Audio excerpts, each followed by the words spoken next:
Hello, and welcome to Page to Stage Actual Plays. I am your host and the keeper of arcane lore. My name is Seth.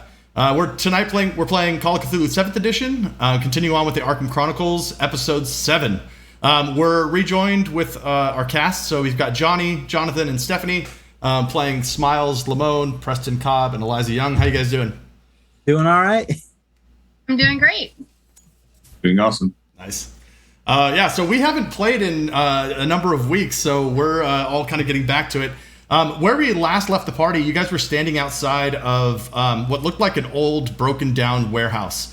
And Smiles, you had received a note from your buddy Seamus, who gave you basically the address to this place. It was on a scrap of paper that he had found and sent your way. So you guys aren't quite sure what you're going to find here, but you guys are here, so I'll leave it up to you guys. Again, it's probably like late afternoon, so I'm going to say like maybe like 3:30, and this warehouse is on the outskirts of town.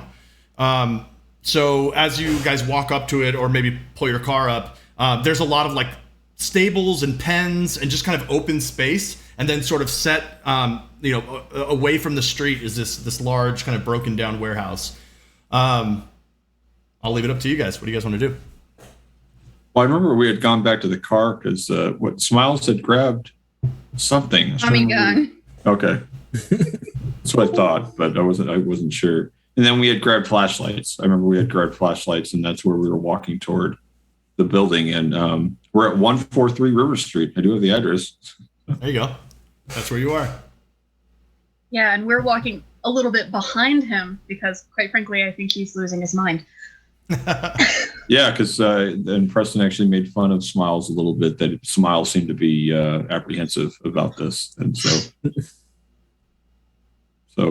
yeah, I think I would be ready just to start walking with Eliza up to the front door. While I keep several feet between me and the man with the big gun. Now, Smiles, are you behind us? Oh, I'm in front. You're in front. Okay. Yeah. Okay, so as you guys approach, there's kind of like a dirt roadway like leading from the paved street up into the warehouse. As you guys are walking up, I've got to ask, Preston and Eliza, are you guys armed at all? Do you have anything with you? Like, what effects do you have with you? I have hat pins in my hat, which are extremely sharp, and I keep one knife. And a knife? A knife, but I don't really do guns, so... Preston, what about you? Preston has a flashlight. Flashlight, okay. Actually, did we stop to... I forgot if we got him a handgun. Wasn't there one in the glove box? Yeah. I don't remember. I can't remember now. It has been a while. I don't think he had any reason vanished. I don't think he had any reason to be armed. I think that's what we had gathered last time. I think we had talked about if we were going armed, or I think Smiles did, but yeah. No, I think he just has a flashlight. Okay. So as you guys walk up, to this warehouse, you see that there's the front of the warehouse. There's like two double doors, and they're almost like barn doors. Like they're very large, and they'd have to be like opened and make a big ruckus. On the right side of the warehouse, there's also there's a bunch of different doors on the side. And then as you guys are walking up, you notice that there's someone standing outside of the warehouse, just sort of walking around, kind of pacing, maybe keeping guard, something like that. You might assume. So he's on the right side of the warehouse? He's in front, so he's like kind of near the double doors, like sort of pacing in front of the warehouse. Is he directly within our line of sight? So sort of as you guys kind of like walk up the hill, or like up that dirt road, I would say that you sort of see him kind of on the rise. So he hasn't spotted you yet, but and you guys are probably just like a quarter of the way up the dirt road. So you guys kind of spot him as you're sort of like walking up the road toward the warehouse. Mm-hmm. Well, to me, it seems that since we don't know what we're going into, it would be best to avoid getting spotted. I recommend that we get off of the road and take an alternative route towards the building. Just because I don't want to accidentally get shot. So there Well, are what do you lots of pens and stables around. So there's there's places that you might be able to like get some cover. You can hop over a fence and kind of, keep low or whatever. What do you think, Smiles? You want to get one of these pens? Smiles doesn't appear to like hear you. He's just kind of like you see him stop as like, we're able to see the person patrolling the gate, and he's just kind of like stopping staring at the warehouse for a little bit. Well, Preston, I don't know about you, but I have no desire to get spotted by somebody who may be armed, so I vote that we hop a few pins and stay out of sight. Yes, I'm with you, Miss Young. Smiles, good luck to you. And I'm going to follow Eliza. I'm going to start hopping fences. I'm going to follow her behind you. Because, I'm not about to follow the mobster into what could be a potentially deadly confrontation. All right, so I guess the show is yours here, Smiles. What's your plan here? All right.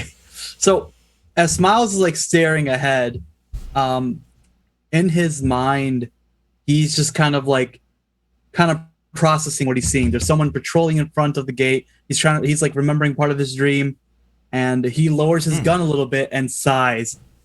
And he goes like, God, thank God it's just someone. In his mind is like, if there's someone patrolling here, there are other humans inside, meaning this is not just some abandoned place that might house some weird nightmarish monster thing that he would have to contend with. So now he's like, okay, so I gotta get back my composure here. These are people, most likely the ones related to Black and all that.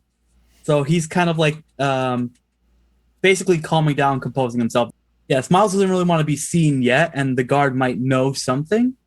So I'm gonna go pick the left side of the pens and stables to kind of sneak around in. Okay, so you're going around the left, and Preston and Eliza, you guys are going around toward the right? Yeah, we already took off. So. Okay, so Yes. give me stealth check, Smiles, and then whoever has the lower stealth among Eliza and Preston, give me a stealth check. It's a group stealth check for you guys. Let me find it. I got a 20, so I'm at 40. I'll make the check. Yep. I got a 25 out of 20, so failure. Okay. You could make that a success if you want to spend luck. Up to you. Well, you said it's a group one, so Yeah. okay. Yeah. So if you guys wanted to spend like luck together, I'd let you do that since it's a group roll. But Well, I was going to say, so I think for Preston, he thinks he's being stealthy, but I don't know if he fully realizes that there's really an importance to be stealthy right now. Sure. I don't remember. He doesn't really even know why we're here. And so he just says, to Eliza, he's like, I think I see you, Eliza, right? Probably trying to sneak. Yep. yeah, you guys. So I am he's like, crouched and staying underneath the top of the pins. I don't want to be standing up above them. oh dear, I guess I got to get my trousers dirty today. So we are gonna sneak in here. Yes. Oh, okay. It could be important, and for Link at this point, being stealthy might mean we don't get shot. Right. Okay. Either by friend or foe. Okay, then I'll take the 5 luck off of mine. Ooh. Okay. All right. So that's a success. All right. Oops, I didn't mean to roll that. Yeah, that's all right. That's all right. Okay, so you guys sneak around to the right. You guys are hopping over some of these like little, I don't know what you call them. They're just like they're wooden. Sides? What sides? Is that what they're called? Sties? Like a pigsty? Kind of, yeah. Like you can sort of see through the fencing. Like it's not like it's blocking your view, but you just have to hop over them. And there's like a number of pens that you have to kind of run through. And you're trudging through like mud and muck and probably Sounds like a corral. Yeah, probably pig shit and stuff like that. Like you guys are walking through all this stuff. As you guys approach on the right hand side, on the corner of the warehouse, you see 3 successive doors on the right hand side of the warehouse, and then you also see 3 doors a little bit further down the warehouse, sort of spread out. But those 3 are kind of like are right by each other. And then Smiles, as you're going along the left-hand side, you see the guard who's kind of pacing to and fro in front of the double doors in front. And then toward the back, you see a ramp sort of leading up into the warehouse. Okay. Has the guard noticed me at all? It doesn't appear so. It looks like he's still pacing and doesn't look like he spotted anybody yet. Okay. So is the ramp on the other side of these sties? Do I have to jump over stuff, or can I just walk up to it? I mean, kind of like, again, like there, you're walking through the same thing, kind of like muck, like hopping over these little fences. But it's not difficult to get there. You might have to hop over a couple fences, but it's like, they're not tall. They're like 4 feet or something. All right. And inside the fences, is it just mud, or is it like mud mixed with manure and stuff like that? Yeah, this place looks like it hasn't been used in a long time, but there's like old, like crud and, crap on the ground, mud, from the rains and stuff. So it's definitely, there's feces, there's mud. It's gross. And it doesn't look like an active warehouse, right? That's what we gathered from the front. Yeah, it looks pretty worn down. There's nothing in the pens, and again, like even like the poop that you're seeing in there, it's like it's old and crusty and stuff. So it's not like by that point, it's mostly dirt. Yeah, you can't really tell. Yeah. I mean, it just stinks, and that's how you know there's manure in there. So by going for the left side, have I already jumped into one of these sties or no? I mean, yeah. I mean, you're kind of like moving through them as you. That was part of your stealth roll. Was kind of like cutting through the pens. Yeah. Can I jump out and walk towards that ramp? Sure, yeah. No? So you can still work your way around, like toward the ramp if you'd like. Yeah. Yeah. So I'm gonna kind of like work my way around to get out of the sties because they are unclean as hell, and I do not want to be in them. Yeah, this is probably very uncomfortable for Smiles because I know that he's very neat and meticulous. This is nasty. You're a germaphobe, sir. Yeah. In a sense, yeah. Okay, so while Smiles is scrambling up over to the ramp, what's the other group doing on the right-hand side? All right. My question is, are these doors in good condition, bad condition? Are they open, completely closed? They're all closed. Some of them look slightly ajar, so it doesn't look like they're all like, fastened to the jamb or whatever, but they're and they look to be in kind of disrepair, old, kind of broken down, maybe some of them hanging off their, the jamb. Well, Preston, I personally think that the ones closest to us warrant some form of investigation, and I am not above peeking through doorways. Oh yeah, that's perfectly fine with me, Miss Young. It almost feels like I'm a child again, like we're playing a game, sneaking around. Where's Smiles? Where'd Smiles go? I have no idea. Usually I'm trying to get away from Mr. Lamone. It's kind of weird not seeing him right behind me. Well, considering the size of his Tommy gun, I wouldn't really want him directly behind me. So this might be a blessing in disguise. He was a little jumpy for my tastes. I say that we go to the first door and peek through the crack, if it has a crack. Sure. Yeah. Okay. That sounds exciting. Let's go. You guys advance up to the first door, and Eliza, since you said it, I'll assume that you're the one who's peeking through the crack. The door. I will peek through the crack. The door is literally like on the corner of the building. The first door is like right there, and as you kind of like peer in, it's sort of like hanging off, so you can sort of see inside. It looks like a water closet. You see a toilet in there. So bathroom. Yeah. Okay. Small room. Looks like we struck out. Well, we still have technically 5 other doors on this wall, so I say we move on to the next one. Okay, do you open it, or do you do this one? This one seems to be closed all the way. Like kind of, you'd have to like open it. Is it locked? Do you pull the door? I will try it gingerly. Okay. Like sneaky. Okay, so give me a stealth roll. Well, I gotta find it. It disappeared on me. I think it's alphabetical. It did. It's just been a while since I've used the program. Yeah. So I've got to figure out where it is again because I don't remember. I think you got it. 57 out of 40. Was that your roll? Hold on, I got the last one. I failed. Yeah. Okay. So as you open up the door, it creaks loudly, and you see a shower head and like tiled floor, and all the tile is sort of beaten to hell, and it doesn't seem to be working, but it looks like a small showering room. Okay, so it's probably for employees to clean up after slaughtering animals. Oh, like we struck out again. That's fine. I'd rather find nothing than walk into something horrible, honestly. Well, what exactly are we here looking for? Hopefully, some connection to either the drug trade that is around this town or some answers to who the hell killed the young man that we are investigating the death of. Because quite frankly, don't get me wrong, Mr. Malone seems like a very interesting human being, but he could very well be involved in the illicit trade considering his apparent line of profession. You don't say, even for a former detective. I don't believe that he's a former detective. I'll eat my cloche if he's a former detective. Oh, I don't believe so either, Miss Young. Shall we check the next door? Yes, let's check the next door. Okay, so is this an open one or a closed one? This one's also closed, and you're gonna have to open it. Okay, I will attempt to open it again. Okay. So this one you open up, and there's nothing in this room, but it looks like there's it looks like a closet. It looks like a walk-in closet. There's kind of like two poles like running along the sides, and it's kind of like carved out so that you could like hang stuff up there. And it looks like maybe like a locker room or a change room of some sort. Also empty. Okay. How far down the wall are the other set of doors? So the next three set of doors, there's one like right in front of you, maybe like 10 feet away. And then the other one is like 10 feet away from that, and then maybe like 15 feet away from that. So they're a little bit kind of spaced out as you go down the right side of the warehouse.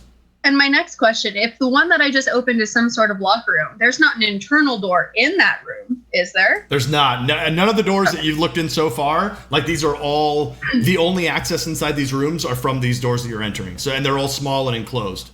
Sounds like a fire hazard. All right, so I say that we continue walking down onto the next door quietly as to not attract any attention, because you never know if Mr. Guard out front has companions. Maybe Preston should open this one. I'd love to. So I'll walk to the next set of doors. Okay, give me a stealth check for opening the door. Oh boy. Creak. Oh, 90 out of 20. No. That's a fumble. So, I think that makes sense for him because he's still not really taking this seriously. So Preston, you open the door and the door kind of falls off of its hinges and like a big crack as you open it up. What do you do? I guess I don't know my own strength as he looks back to Miss Young. It didn't hit you on its way down, did it? Is it like hanging off on the hinge? Now it is. Yeah, it's sort of like hanging off, like the top hinge like broke off, and now it's just like askew. Well, okay. If anybody was in there, they now know we're here. Might as well go inside. Agreed, and I'll just fling the door back. Okay. As you walk inside, this seems to be a larger, not an office area, but it's enclosed. There's benches on the side, not benches, but sort of like a raised platform, I guess, on either side of this room. As you walk in, there's sort of like a small office and an old desk to your left, like immediately as you walk in. And then as you kind of enter into the room, you see that there's another raised platform in the middle of the room. So there's raised platforms on the side, there's one in the middle. And then laying just beside that platform in the middle of the room are two men laying on the floor who appear to be asleep. Shit. We'll leave you guys there for a minute. Let's catch up with Smiles. So Smiles, you reach the ramp on the left side of the warehouse. As you approach it, you see that the ramp lets in. There's an opening into the warehouse, and it's kind of almost like a conveyor belt, like going up into the warehouse. Oh, okay. So it's kind of like very narrow, not very wide. It's actually quite wide. So I mean, I don't know what you guys have put together about this place yet, but it's pretty large. Okay. The conveyor, is it like is it kind of like that black mat kind of thing they use on conveyor belts, or is it like the metal rolls that they use sometimes. I probably shouldn't have called it a conveyor belt. It's truly a ramp, but it's just kind of like it's like an aluminum. Well, probably not aluminum either, but some kind of metallic ramp. That so it's just goes solid. Nothing. It's solid. Okay. Yep. All right. Any fluids that are old on there, or rust or anything? Maybe as you kind of approach the ramp, you're getting you get a waft from the warehouse, and it smells like death. Just disgusting. It smells like death, like blood, like old crusty blood, rust. You're like it's putrid in there. All right. From where I'm standing, looking up at the ramp, can I still see the guy patrolling the front door? No, from here you cannot. He's around the corner now, so you've passed far enough that he can't see you either. So when I'm like taking glances at him, was he like going side? He was actually going side to side and patrolling, right? Mm-hmm. Looking both ways. Yep. Okay. I'm going to go around to the left side and appear on the and like look at the back side of this warehouse. Okay. On the side, real quick. So as you move around to the other side on the back of the warehouse, you see another ramp. This one's smaller, and it raises into another opening into the warehouse. And there are no doorways here. So just these two ramps on this side of the warehouse. All right, I'm going to go towards that ramp. The smaller one? Yep. Okay. And you're going to scramble up? Yeah, just like slowly walk up there. Okay. Like being ready for anything with my Tommy gun, just taking slow walks up. Sure. Give me another stealth check. All right. Not 70 out of 50. Okay. So as you step on the ramp, you hear a large creaking from the ramp just because it's rusted and old. Mm-hmm. As you step your foot on it, and then you clamber up. As you enter into the warehouse, you find yourself on sort of a catwalk. So this catwalk is against the wall, the back wall of the warehouse. The front door is like on the other side of the building. And you can sort of see into the building. We'll come back to Smiles. Let's jump back over to Preston and Eliza. So you guys are in this room with two sleeping men by this raised platform. What do you guys do? My first reaction is to pull us behind the desk and duck down, just in case they start to wake up, because that is a real concern for me at the moment. What's the lighting like? Because it is like me opening the door, casting light into the room. It does. It's very dark in here in general, but because it's like late afternoon, there's kind of like windows or transoms above the warehouse that are kind of like shooting in. So the lighting is kind of bad. I mean, there's some sunshine kind of cascading in, but it's still nappable light. Yeah, it's still dark. It's still dark in there. Okay. Well, should we just go and shut the door? Check the next door? Well, the problem is that the hinge is broke. We can't exactly shut the door. Oh, you're right. And if it falls any farther, it's going to make an even bigger noise. And then they'll definitely wake up. Also, are we really sure that they're asleep? Or are they dead? So as you guys are looking at these guys, I should have mentioned also, this room opens up into the warehouse proper. So like past the raised platforms, it's just open and you can see into the warehouse behind it. It's dark. You can't see into there, but you can tell that it opens up into the larger warehouse there. Okay, so this is probably where we need to be anyway. Preston, how quiet can you be in this situation? Well, I could try to be as quiet as a mouse, but emphasis on the word try. When I was playing hide and seek when I was a kid, let's just say I didn't win that often. Part of me just wants to tell Preston to wait there for a second while I go sneak closer just to make sure that those guys are at least not armed. Well, we could do that. Just let me know when you want me to use the flashlight. Don't use the flashlight. Keep it dark. Okay. I'll keep. We don't need any additional light. I'll keep it dark, Miss Young, and I'll keep an eye out from here. And just quiet as church mouse. And I will attempt to sneak closer to the people who I'm partially hoping are actually dead people and not just asleep. So are you searching them? Are you checking for vitals? What are you doing are you just scoping them out? I am sneaking closer to first see if I can see breathing. If I cannot see breathing, I am going to try the old mirror trick. The old mirror trick? What's that? For example, have you ever seen Golden Girls? Yes. You remember the episode where her mother was sleeping on the patio and she stuck a mirror under her nose to check if she was alive? Oh, okay. I see what you're saying. To get the breath on the mirror? It works. All right. And what lady doesn't have a compact? Sure. Yeah, okay. All right, I'll take that. All right, so give me a stealth check as you approach the first... You don't fail this time. The first sleeping person. Well, we're not doing a group one. It's not going to be yours with Preston, so...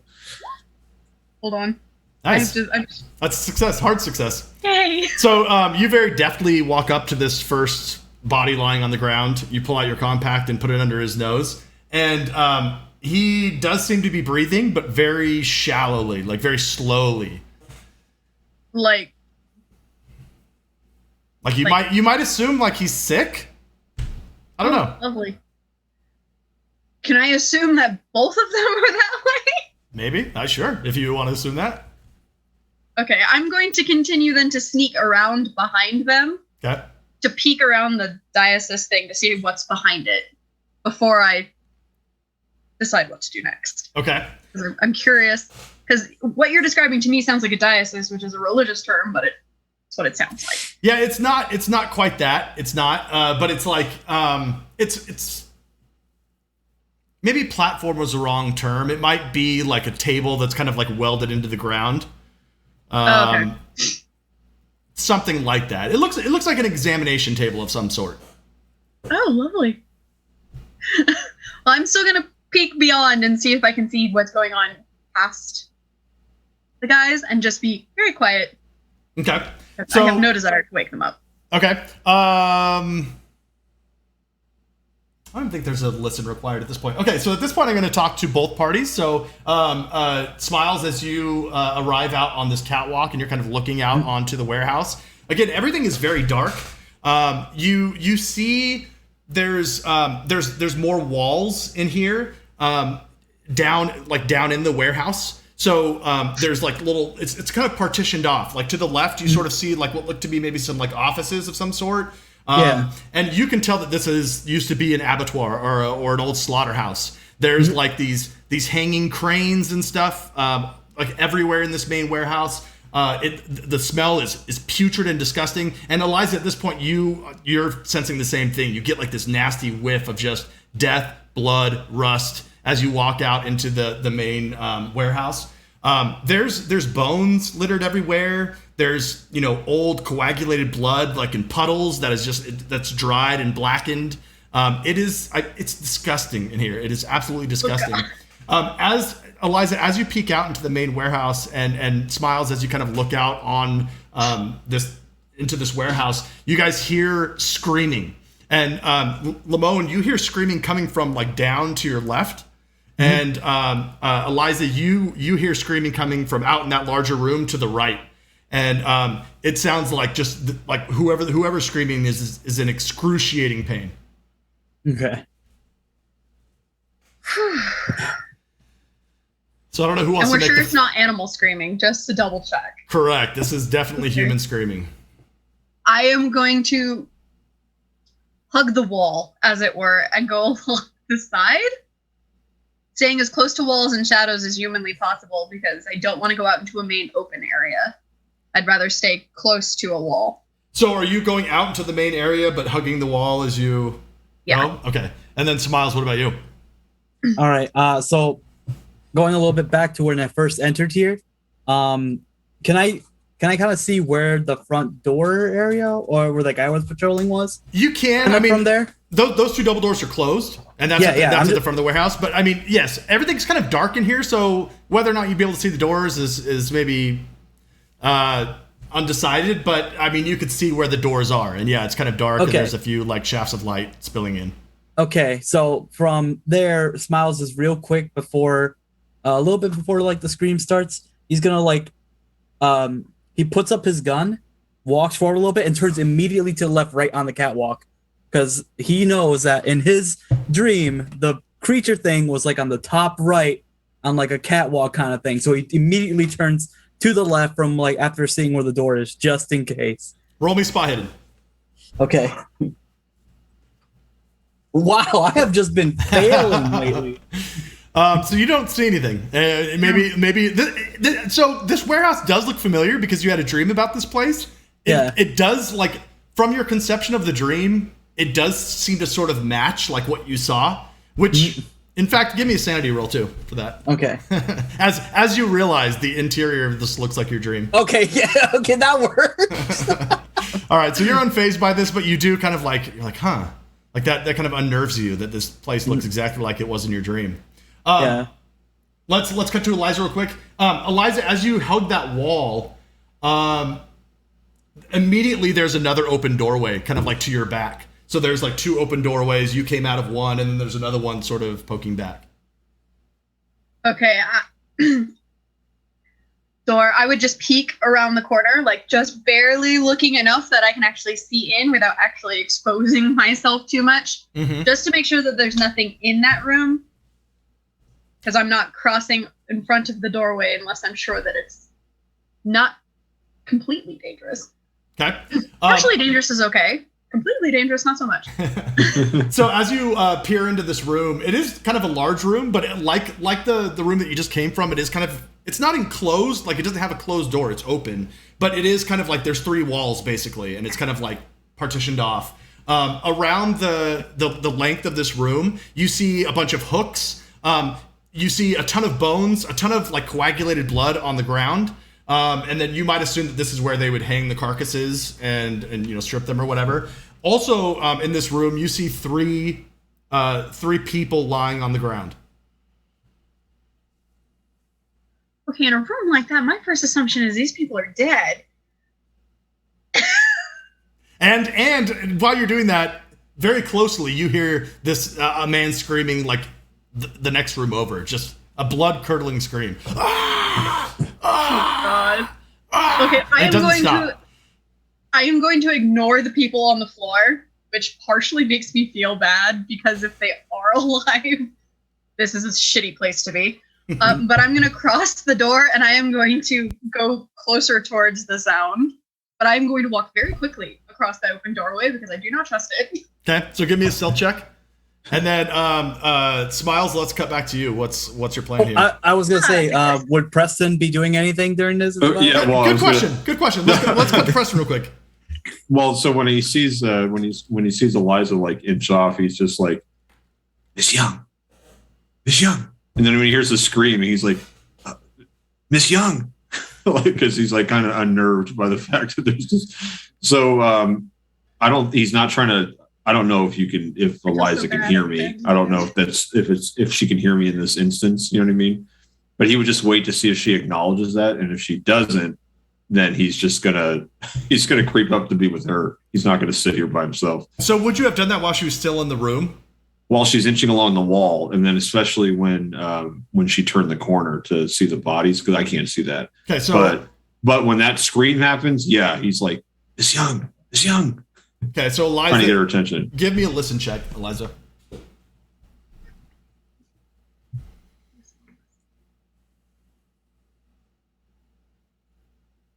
Where did it go? I think it should be. It's under languages. Yeah. Okay, it's under languages. Okay, there it is. Oh, I did not hear him. Nope. So she continues on. Complete failure. Do you enter into the room then? At that point, Preston? So basically, when she turns, like going back to what Stephanie was doing on her turn, where she says she's going to enter that room. Once Preston can't see her, then he's going to try to sneak over to where she last was. Okay. So give me a stealth check, and then let's go to Johnny. So what are you? So close. Okay, so this is after I'm hearing the first scream or the second one? It's been ongoing. So like once I mentioned the screaming, like it sounds like someone's being tortured. It's just like a persistent scream over and over again. All right, I just want to state this doesn't really bother Smiles that much in the first place. Screaming just comes with the territory, blood curdling or not. Yeah, interrogation, right? No, I'm information gathering. Or, like talking. Just, conversation. You can put as many quotes as you want around those. But okay, so I don't really see anything on the left side of the catwalk. Are you peering down? Because the screaming is coming from down below, so you'd have to like. Yeah, no. At first, he was looking at the left side to where the creature was in his dream sitting. Where he guessed it would be sitting, from what he remembers in his dream. Is there any way down, like any ladder, stairs, or? Yes, there is. So so the catwalk is sort of like L-shaped as you enter. You can see as you enter onto the catwalk to the right, you can see where the other ramp enters in. Yep. And then there's like you see like a small pen, and you see like cattle prods and stuff like that kind of machinery sort of like just laying around in this pen. And then you see a bunch of, again, and you're close to it now because you're up on this raised platform, but you see all these hooks kind of running, to and fro, like where you just drag the cattle or the pigs or whatever. Yeah. And then you just see kind of like a crisscross of gates down in the main warehouse. Okay. All right. I'm gonna look up top to the roof real quick. Are there any industrial lights up there? There are, but they're currently not on. Yeah, I know they're not on, but also on the roof, is some light getting through or no? Sort of, again, there's some small windows or transoms that are going around the warehouse. So but not enough to pierce the darkness. Sort of. I mean, you see some cascades of light sort of shooting in, but a lot of them are clouded over. A lot of them are just old and dusty. And so it's even the light that does shine through, you don't get a lot of light from it. They're kind of glowing, but it's dark and it's. Could I see any wires that the industrial lights might be connected to? To maybe main light switch, like one of those big industrial light switches. Mm. Can I see basically if they're all going toward one direction or anything? Give me. I almost feel like it'd be an electrical repair, to be familiar with with the cables and where they might go and where they would, Yeah. So give me an electrical repair. Nope, completely off. Okay, so you can't. Yeah. I mean, so they're hanging. They're these hanging big industrial lights, and they have cables that attach to the ceiling. But the ceiling is too dark that you kind of lose. Okay. Yeah. Miles, you're not having a good day. Mm-hmm. Yeah, I know. I mean, that role is also a big stretch, no matter what. So, It all comes back around. He's had some sessions where he was on fire with his dice rolls. So. For sure. So. On fire. Yeah. The one where he chased down Paul Rogers, it was success after success after success. I thought his character was on fire. I just watched that. I just watched that one. Yeah. That guy wasn't going anywhere. Yeah. Yeah. Okay, so you said on the right side where the other ramp, basically where the corner happens and the other ramp, there's another way to get down? Oh, I'm sorry. Yeah. So from the catwalk, there's also steps just leading down. Right by that stunning pen, there's steps that go right down adjacent to it. Okay, stunning pen. Okay, I'm gonna go towards that stunning pen then. I'm gonna pick up one of the cattle prods real quick. So that's actually, you have to jump down into the stunning pen. Oh, okay. You're looking over it right now. Oh, okay. So the stairs are not next to it then, or? So the catwalk is here, stairs going down, and then the stunning pen is right here, right in front of you. All right. But it's it's 10 feet down or whatever. All right, I'm gonna walk down the stairs a little bit, enough to see the stunning room area, and I'm gonna try to get into the stunning room area after walking down. Okay, so you actually have to walk down the stairs. You kind of have to walk around the corner and get into the pen itself. And there's again kind of a small opening to get in there. So you'll do that. Let's cut over to Eliza very quickly. So you go ahead. Yeah. I was gonna say one question real quick. Yep. Did I take a flashlight or did I not? I do not recall. I'll say you have a flashlight. I'm okay with that's fine. Yeah, you have a torch, something like that. All right. Okay. So Eliza, we'll pick it up with you. So you scooted past that second opening. And then you hug the wall again. As you're walking that way, or kind of stealthing that way, the screams are getting louder and louder. So you're heading toward where the screams are coming from. My first question, just so I know, how far behind me is Preston? Did you turn and look? Well, he didn't start going after you until you turned the corner. Right. Oh, okay. So as you turn and look, nobody's behind you. Okay. And what exactly is directly in front of me along this wall? So actually, you can see Smiles up on the catwalk, sort of walking back and forth. And then you can kind of see the stunning pen too, and the stairs walking down from the catwalk. So you see Smiles, and maybe you guys lock eyes or something, but you see him up on the catwalk. Other than that, I mean, you can kind of see that there's another opening here around the corner where the screaming is coming from. The first thing that I would try to do is actually gesture at Smiles to see if I could get his attention. Okay. Simply because he has a much better view from where up there than I do, so he might know something that I do not, which could prove important. Okay. So I would probably just So give me see if he sees me. give me spot hidden, Smiles. All right. Success. Okay. You see Eliza waving you down from as she's kind of ducking into this corner. Oh, okay. Is that before I walk down the stairs then? Yeah, we'll say it's before you go to the stunning pen. Yeah. Okay. All right. So I'm just gonna hold up my gun and just like lower it down a little, so it's like my right hand's still holding on the trigger. I'm just gonna like, hi.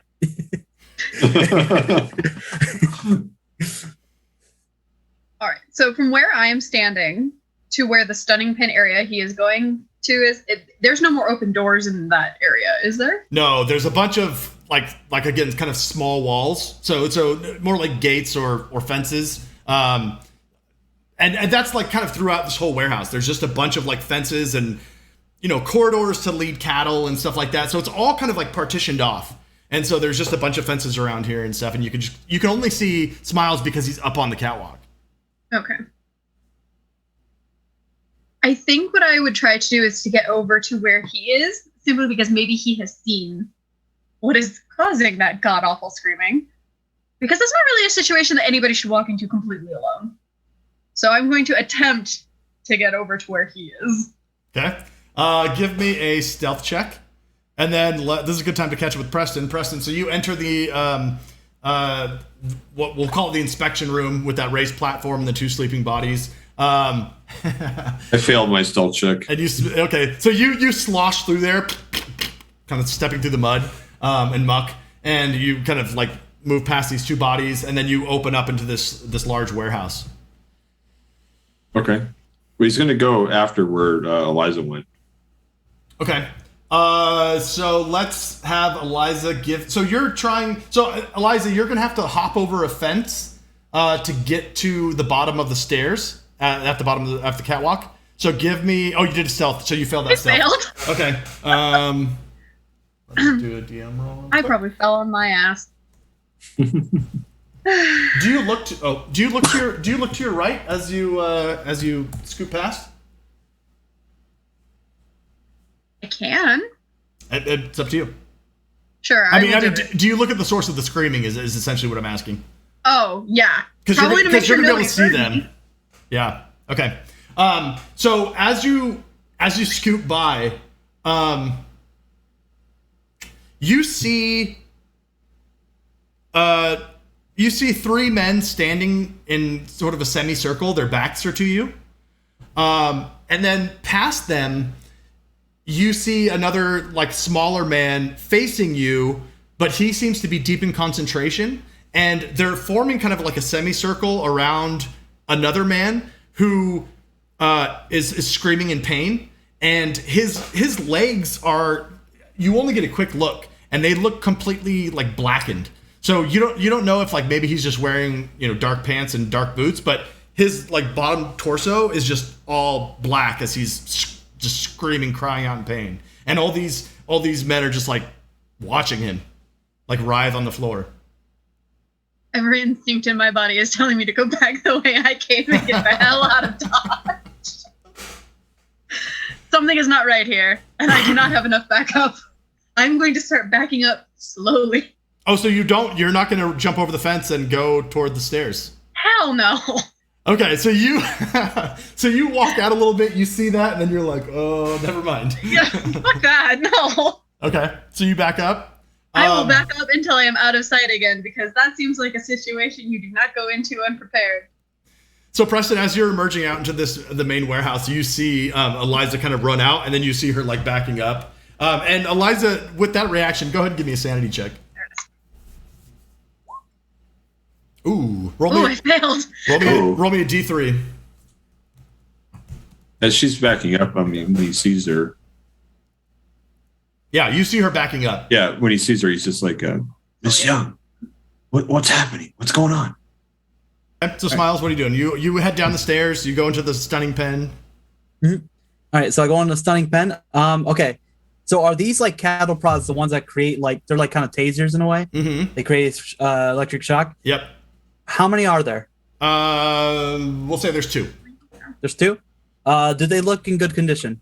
No. Or like a little bit of rust? No, they look old. They look. You're not sure they're gonna work. Okay. Either way, I'm gonna pick both of them up. Okay. And I don't really have a bag. I do have a belt. I'm going to no. I'm trying to think how I want to do this, but I might just have to shove them like in the back a little bit. You can find some place on your body, you know. In between I'm your gonna put them in a place where they're not gonna like scrape against the ground, but still enough for me to carry. And I'm gonna use the flashlight I have a little bit to kind of like look around the room a little bit too. Okay, so the stunning pen is quite small, so it's just I mean it's like a 5x10 room, and and it's not even truly a room, like it's like partitioned off again by these gates. But there's not much to see here. Okay, give me a spot hidden. There, yay! In the far corner, so like down by like the double doors, like the main entrance, you see another person sitting in the corner. Like they're kind of like plopped in the corner, like sitting on their butt, and they just kind of seem to be like maybe napping or just sitting there. You're not sure what they're doing. All right. Yeah, I'm just gonna leave them there, and I'm gonna go back up the stairs to the catwalk. Okay. All right. And as I'm gonna go up there and I'm kind of trying to like look for Elijah, right? Eliza. Okay. Well, right. Elijah. So Eliza, you see, at this point, I think you have seen Preston kind of creep up behind you. Do you guys make contact? And yes. Okay. So you see them chatting to each other, and what's going on? What do you guys say? Preston, there's something really screwy going on here. Well, and we need to get the hell out of this building, so we need to find Smiles. It's someone being hurt?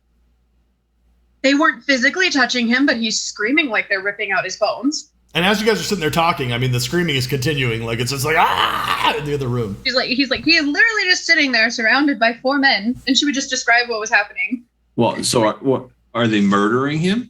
They're not touching him. I don't understand what's going on here. Either they need a doctor or a priest. Are they helping him? No, they're just standing there. Well, I do believe that means they're probably taking part in his demise. Probably, yes, but I don't know how. Okay, should we go ahead? Should we do something about that? Potentially call the police. Yes. Well, let's do it. Let's hold that right there. Smiles, what do you do as you see them here talking? Okay, so I see them. So part of the catwalk, is it almost like above them? Can the catwalk go to where it's like above them a little bit? So let's say like the catwalk's up here and then like they're down there. No, they're farther away than that. And the catwalk is really just limited to that like back corner, like around the stunning pen, basically. Okay, I can still see them down this way. Yeah. Okay, I'm gonna like look at them, and I'm gonna try to do like a hand signal. It's just like, you wait there. I'm gonna go around. Okay, so Preston, that would be you doing the spot hidden there, since you're the one facing him. So Preston, give me a spot hidden.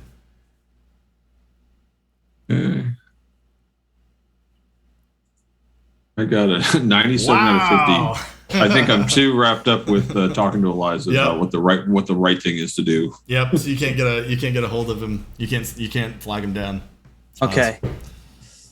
I don't want to try to, but I kind of want to say I want to point the flashlight towards them a little bit and like flick it on and off, like Morse code. But I don't particularly want to leave the building without him either. So All right. So as they're talking, and I couldn't like flag them down. I'm not gonna do the flashlight thing. You're not. I'm gonna. No. Am I still back towards the? Am I like right next to the entrance I took? Sort of. I mean, the catwalk is small, so I mean, yeah. You're close to it. Yeah. All right. I'm going to basically go out, go down a little bit, and instead of like going down all the way the ramp, actually no, I am gonna go down all the way the ramp and basically walk all the way around to where I assume they entered from, because I saw them on the left side. So if I go back out there, I just gotta turn right, so I can be towards the wall that they were in. I don't know how long they're going to talk for, though. Right. Okay. So you're heading out of the warehouse, down the ramp, back out to the outside. Yep.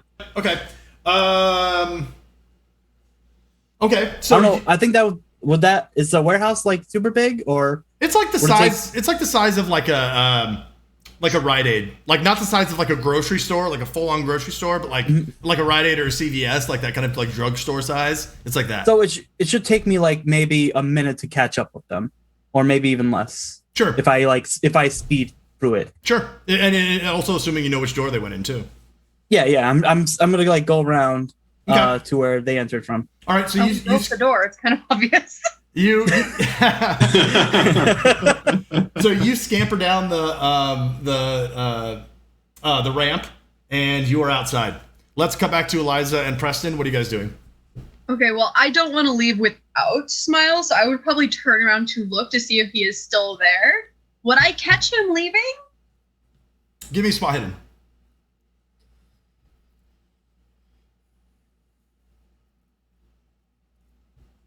Today is not my day for finding shit. There we go. Hey, success. Yes, you do. You see him as he's heading to like out the ramp, basically. So she's like, well, shit. We can't get him to come down here, so I say we go outside and see if we can find where he's going out there. So we might just end up meeting in the middle. So I would be like, Preston, we need to go back the way we came as quietly as possible. Okay, let's do it. She would just grab his hand and be like, let's go. Start walking. Okay. All right, so you head past the first room. You're going back to the room that you came through, right? Yeah. Okay. So you guys head past the first room. Give me a group stealth check here. So that's the lowest one? Yep, that'd be you again. All right, that's me. I'll roll it. I got 67 out of 20. Failure. I was excited for a second. It was Smiles. I thought I was also doing one too because I'm going around the outside. No. So right now, I see you kind of running around the outside. Are you stealthing outside, or are you just running? Are you booking it?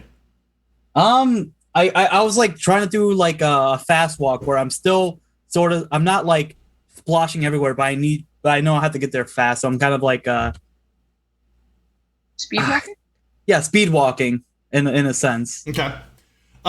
Okay, so you're on the outside. As you come around the first side, again, there's like 3 doors to your right. Mm-hmm. Which one do you go to? Well, I'm gonna look at the doors very closely. Describe the doors for me, please. So you're going to the first door? No, describe the doors for me that are there. They're all probably. I mean, they're heavy doors. Like they're well put together doors, but they're just broken down with age. Okay. So is there something else you're specifically looking for? I was basically trying to ask like the door that's off its hinges. From here you can't see that door. I mean, you see like the 3 doors, and then down by the corner you see 3 more doors. But like, oh, okay. Yeah, I guess you may see one like hanging off the hinges. Sure. Okay, yeah, but because I'm assuming they never closed that door. Right. So it should still be okay. Does the door open in or out? Out. Okay, so one door should be still opened, right? From those. Mm-hmm. I'm gonna go to the one that's open. Okay. All right. So Eliza and Preston, as you guys enter the inspection room that you came through, give me a spot hidden check for the group. Well, give me both individuals. Now give me a group spot hidden. So whoever has the lowest spot hidden rolls it. I got a 50. 50. I gotta find mine again. I have a 70. All right, so okay, Preston, your go. I have a 70 as well. Failure. I made a roll all night. 92 out of 50. Oh, really? You just rolled it? Yeah, I just rolled it. Okay. All right. Jeez. All right. Okay. So you guys enter that room? Lucky tonight. Yeah, we enter that room. Okay. As you enter that room, you see one of the men who were sleeping, like, gets up on one of his elbows, and he's not facing you. He's facing, like, the door out, but he's up on his elbow, like, sort of, like, looks dazed. Run. No, I'm not running. She'd be like, to still be at least relatively safe. Well, you're holding his hand, so he says run. So are you just like... She's like... She would pull her knife out of her boot and put it in her other hand and, like, walk very quietly. Because there's no need to have him, like, startle the other one awake unless absolutely necessary. So Preston's eyes just get big when he sees your knife. He's like, what the... the fact that you pull out a knife. Are you guys going through the room? Quietly, yes. The one where I'm staying behind him, though, so that he can't see me. So as you look in, like, if you go through this room, you're going to assume this guy's going to see you. I mean, he's up, like, he's conscious, like, he's up on an elbow. So, like, I mean, it'd be a very difficult stealth check to get through without being seen. All right, we have no choice but to run. Should we just run past him? We have no other option at this point. We have to run past him. Do not fall. Okay. Count of She's three. just gonna book it at this point. Knife in one and Preston in the other. Oh, okay. No count of three. Okay. So No, I'll just just go. you let go of his hand. No, I hold on. Okay. So, I will drag you if I have to. all right. Leave no man behind. I'm running with Eliza. Okay. So do you run around the opposite side of the platform there that he's, like, waking up from? There's like two men laying down. One is woken up on one side of the platform. Side, right? No, they're on either side. Yeah. Yeah. Well, I'm we gonna would go run to the it. side where the guy's still asleep. Okay. Yeah. Okay. Okay. So you guys book it past this guy who seems to be awake, and then as you, like, pass into his field of vision, you hear him, like, have, like, a start, like he's obviously seen you guys, and you guys just go straight for the door. Mm-hmm. Yeah. I'm going straight for that door. As you burst out the door, Smiles, you're, like, walking up, and you see them just burst out, like, out into this from the building. Okay. Miles, run. All right, I'm gonna walk out to the door where they bursted out from and take a peek inside. Like, basically full stand in front of the door for, like, the light is kind of casting a shadow over me on the inside. So as you walk up to the door and look inside, there is suddenly this large man standing in front of you, and he has dark circles under his eyes, looks kind of sickly, and seems to be kind of favoring one of his legs. And he, like, when he sees you, he's startled, and he's like, "Who are you?" Excuse me. How many times have the upper echelons told you to shut this door? I swear to God, you druggies are all the same. Hurry up and fix this door. You see the hinges? One of you broke it off. Give me a fast talk. Okay. Where is that? Oh, I see it. Yeah. Oh no, we're doomed. He yells behind him. He says, Dover, Willis, and then he pulls out a crowbar from. Okay, yeah. The second he turned his head around, though, that is when I pull. I have, like, my gun ready. Okay. So I pointed at him and shoot point blank at him. Oh shit! This is your Tommy gun? Yeah. Okay. Dude. Are you doing full auto, or are you just doing like a one shot, single shot? God, I want to say I want to do, like, a 3-shot burst of the full auto, but how many shots is a full auto per round? So you can shoot as many bursts as. So what's your skill in the submachine gun? Give me a second here. Where is that? It should be 31. 31. Okay, so you can shoot 3 bursts. All right. And obviously, like with the automatic gun rules, it becomes more difficult the longer you hold on that trigger. Because again, like with the Tommy gun, it has a tendency to ride up, you know? Yep. So it's like if you shoot a burst like that, the first shot is accurate, and then you get penalties on top of the bursts following. So, so it's up to you if you want to take just one shot or if you want to do a burst. So I am like almost point blank with him, though, right? You are point blank with him, yeah. Okay, so yeah, so my gun is basically pointed at Zab with him. I'm going to do a burst, and it's going to be shot and as the burst goes off, since I'm like, used to this, I'm going to ride it up with the recoil of it. Okay. So give me burst, yeah. So give basically me, I gotcha. Give me a submachine gun roll. So this is for your first burst right here. Give me a bonus die because oh god. You got a 5. So with wow. Okay.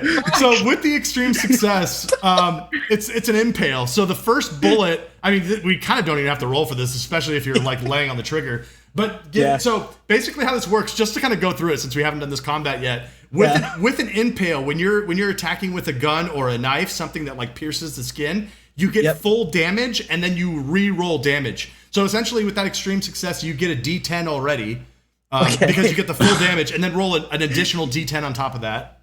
Dang. Guy's dead. Yeah, he's gonna be toast.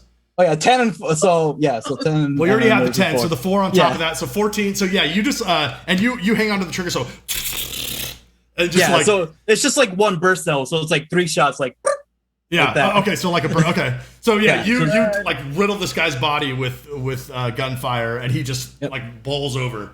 All right. What the Preston fuck hears you guys do now? Preston hears the gun. Preston hears the gunshots, and that's it. He is running full bore for his car. Eliza's just like, we need to get the hell out of here. No, Preston just takes off. He hears gunshots like that. That's it. He's just running for the car. He's letting him run, but she's just gonna grab the back of Smiles' collar and be like, "We are leaving." As she grabs my collar, I'm guessing this is like right after the burst is done. And is the guy toppling forward towards me or back? Oh no, back. Okay, yeah, I was gonna say the knockback probably sent him back. I'm gonna like grab her as she grabs my collar. I'm gonna let down. I'm gonna hold the gun with my left hand so it's not on the trigger. I'm gonna pull her arm off my collar, and with my right hand bring out one of the cattle prods I brought, and hand it to her. Okay, Eliza, she's like, "What about leaving? Did you not understand?" No, it's like I understand the severity of the situation. This is probably a nest of. I'm not talking about this, but saying in Smiles' mind, this is probably a little bit too much for Smiles to handle. No matter how badass he is, if he can't see and there's like tight corridors, he's not confident he can like win every encounter there. So he does turn around and starts kind of like slowly booking and putting his hand back down onto the trigger, trying to catch up to Preston to also give him another cattle prod. And I look towards Elijah. It's like it's like, don't worry, Elijah. I know exactly what I'm doing now. It's Eliza. Takes off running and only it's Eliza. Yeah. All right. And as we are nearing the corner, to where like that guard was at the front gate, I'm probably gonna get a penalty for this, but I'm just gonna like turn to like the right real quick and just fire a burst. Hold on before you do that. So Preston, I wanted to check with you. How are you running? Are you running down the dirt road? Are you going back like whence you came? Because if you do that, you have to like jump over again these fences and run through the muck, or you just the fastest way to be run down the dirt road. Right down the dirt road. He wants to get the hell out of there. Yeah. All right. So in that case, let me roll here. Something bad happens to Preston, it's your fault. That's not me. He ran. He booked it. He knows the safest place to be is right next to Smiles. No, he does not know that. So, Preston, as you are running down that dirt road, you hear a bullet whiz by your head, like, and then at this point, Smiles, you run out. You see Preston booking it down the dirt road. You see the guard with a pistol out, and he's fired a shot toward Preston. So if you want to take a shot, now's your opportunity. All right, so he's focused on Preston, right? Yeah, but he's a little bit far away from you. He's probably like 30 or 40 feet from you. All right. So Right, with the SMG, that's not a great shot. No, that's what I'm saying. Like Yeah. he's just focused on Preston right now. He is. Though, right? Yep. All right, I'm gonna book it with like Elijah a little bit still. Do I see the knife she has? Stephanie's face when you said Elijah, she's like, Does Elijah have a knife? I don't know if Eliza has. Eliza, are you holding your knife out for him to see? Yes, I am. I never let go of it. So as I'm booking, I'm looking after I like handed the cattle prod. I guess does she still have in like one hand too, or no? Yeah. Okay. I don't particularly want to use the cattle prod. It's gross. Yeah. But I'm gonna look at her and I'm kind of like chuckle a little bit. You should never bring a knife to a gunfight. And then as I'm like booking, I'm kind of like holding the barrel of the Tommy gun here, and I like reach in and I pull out my handgun that I had on the holster the entire like time, and just kind of like offer it to her. There wouldn't be need for a gunfight if people would just be quiet. I'd probably put the knife back in my boot and take it, because at this point... Do you stop, though, necessary. to put the knife back in your boot? Huh? Do you stop? Because we're still running. I am a female. I am perfectly capable of putting that back in my boot while running.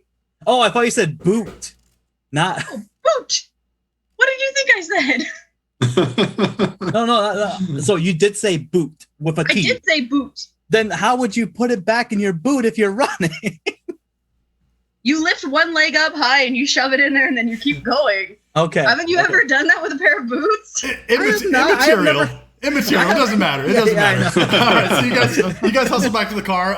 Are you taking a shot at the guard, or are you? Wait, I'm getting closer. After I handed up the gun, I'm definitely like rearing up, like aiming for a shot as I'm running. But I'm trying to like gauge the distance towards like in advance, so I don't have to take, well, meta terms, I don't have to take a penalty in the meta game, but I'm saying it as like Smiles has used the Tommy gun enough times to know it's like how good he is at a certain range. Sure, yeah, for sure. Yep, that's what I was telling you. So, that he's a little. So he's like running, and he's making sure he's like after handing the gun to Elijah, he's making sure that he is focused on the guard with the gun, and the second the guard turns around, if the guard turns around a little bit before he's ready to shoot, he's just gonna start bursting too.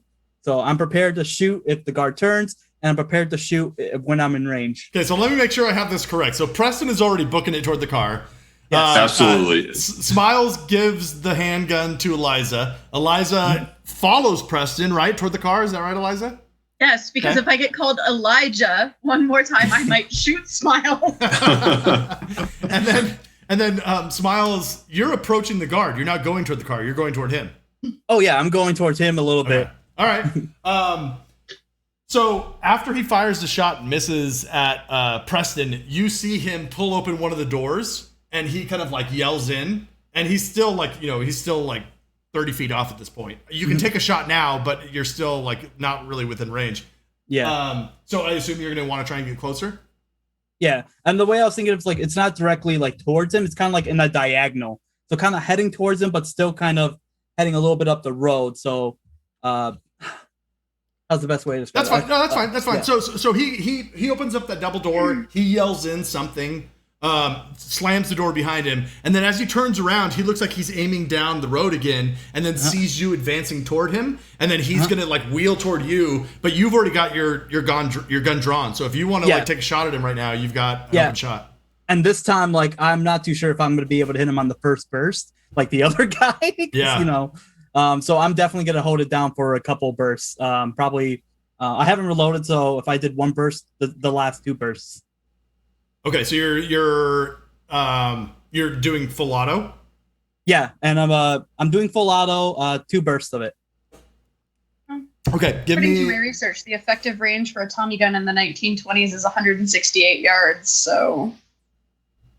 Is that 30 feet? No, it's more than 30 feet. There's no way. There's no way. Yeah, that's what it says. Let me see. A Thompson Shove machine gun, effective range 164 yards or 150 meters.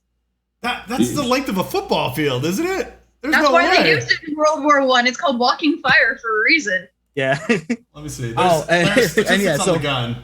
Let me see. oh yeah, and I'm still gonna be running, so it's not like I'm stopping and taking a good shot. I prepared a shot on him, but I'm literally like trying to keep the gun in his direction, pointed at him while I'm like kind of booking it. Okay. Oh, so are you running toward the car, or are you running toward him? Like I said, I was going diagonal, so it's still kind of like I was trying to get closer, but I was still trying to get some good distance down the dirt road too. Okay. So the range for the submachine gun is 20 yards in the game. In the game it's 20 yards. Yeah. So in real life it's better. So 20 yards is 60 feet. So okay. So give me a shot. Roll your first burst. Okay. Oh, come on, please. Nice. Oh. So roll me 2d10. 10, 8. Wow. Okay. So on the run, you're like pap pap, and then go ahead and roll me since you're holding on to the gun. Well, yeah. that actually doesn't matter. That doesn't matter. Yeah, I was gonna say like if I'm still gonna be holding down the burst, I might as well just try to like do a spray change and aim it towards the door, just to kind of like make some people think twice. Perfect. So yeah, you get him like boom, one in the chest, one in the neck. This guy like topples over, and then like the bullets like riddle up the double doors, and then you're headed toward the car too. Oh yeah, I'm booking it now. Okay. All right. So no roll required here at this point. You guys all run down the dirt road. As you hop into the car. I guess Smiles, you're probably like cranking the front to get it going. You see a few men exit out those double doors from the warehouse, and they're running towards you guys.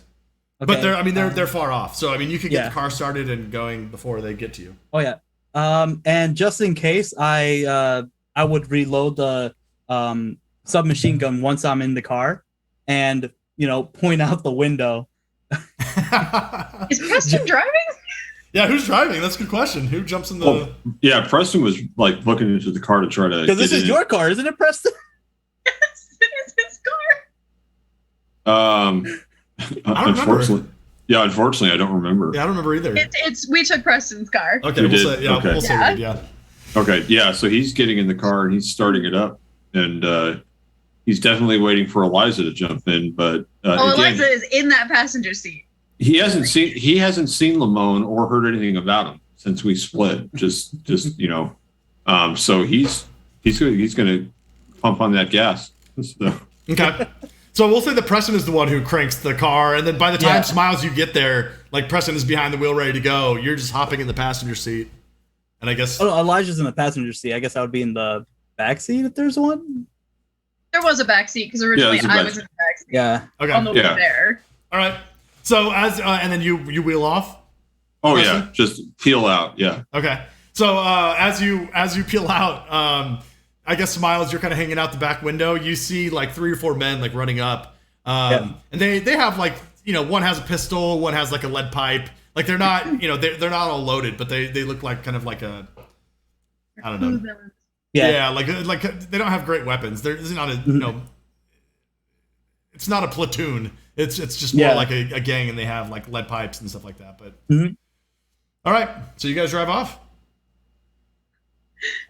Eliza's like, "You murdered a man." What? What the hell was that?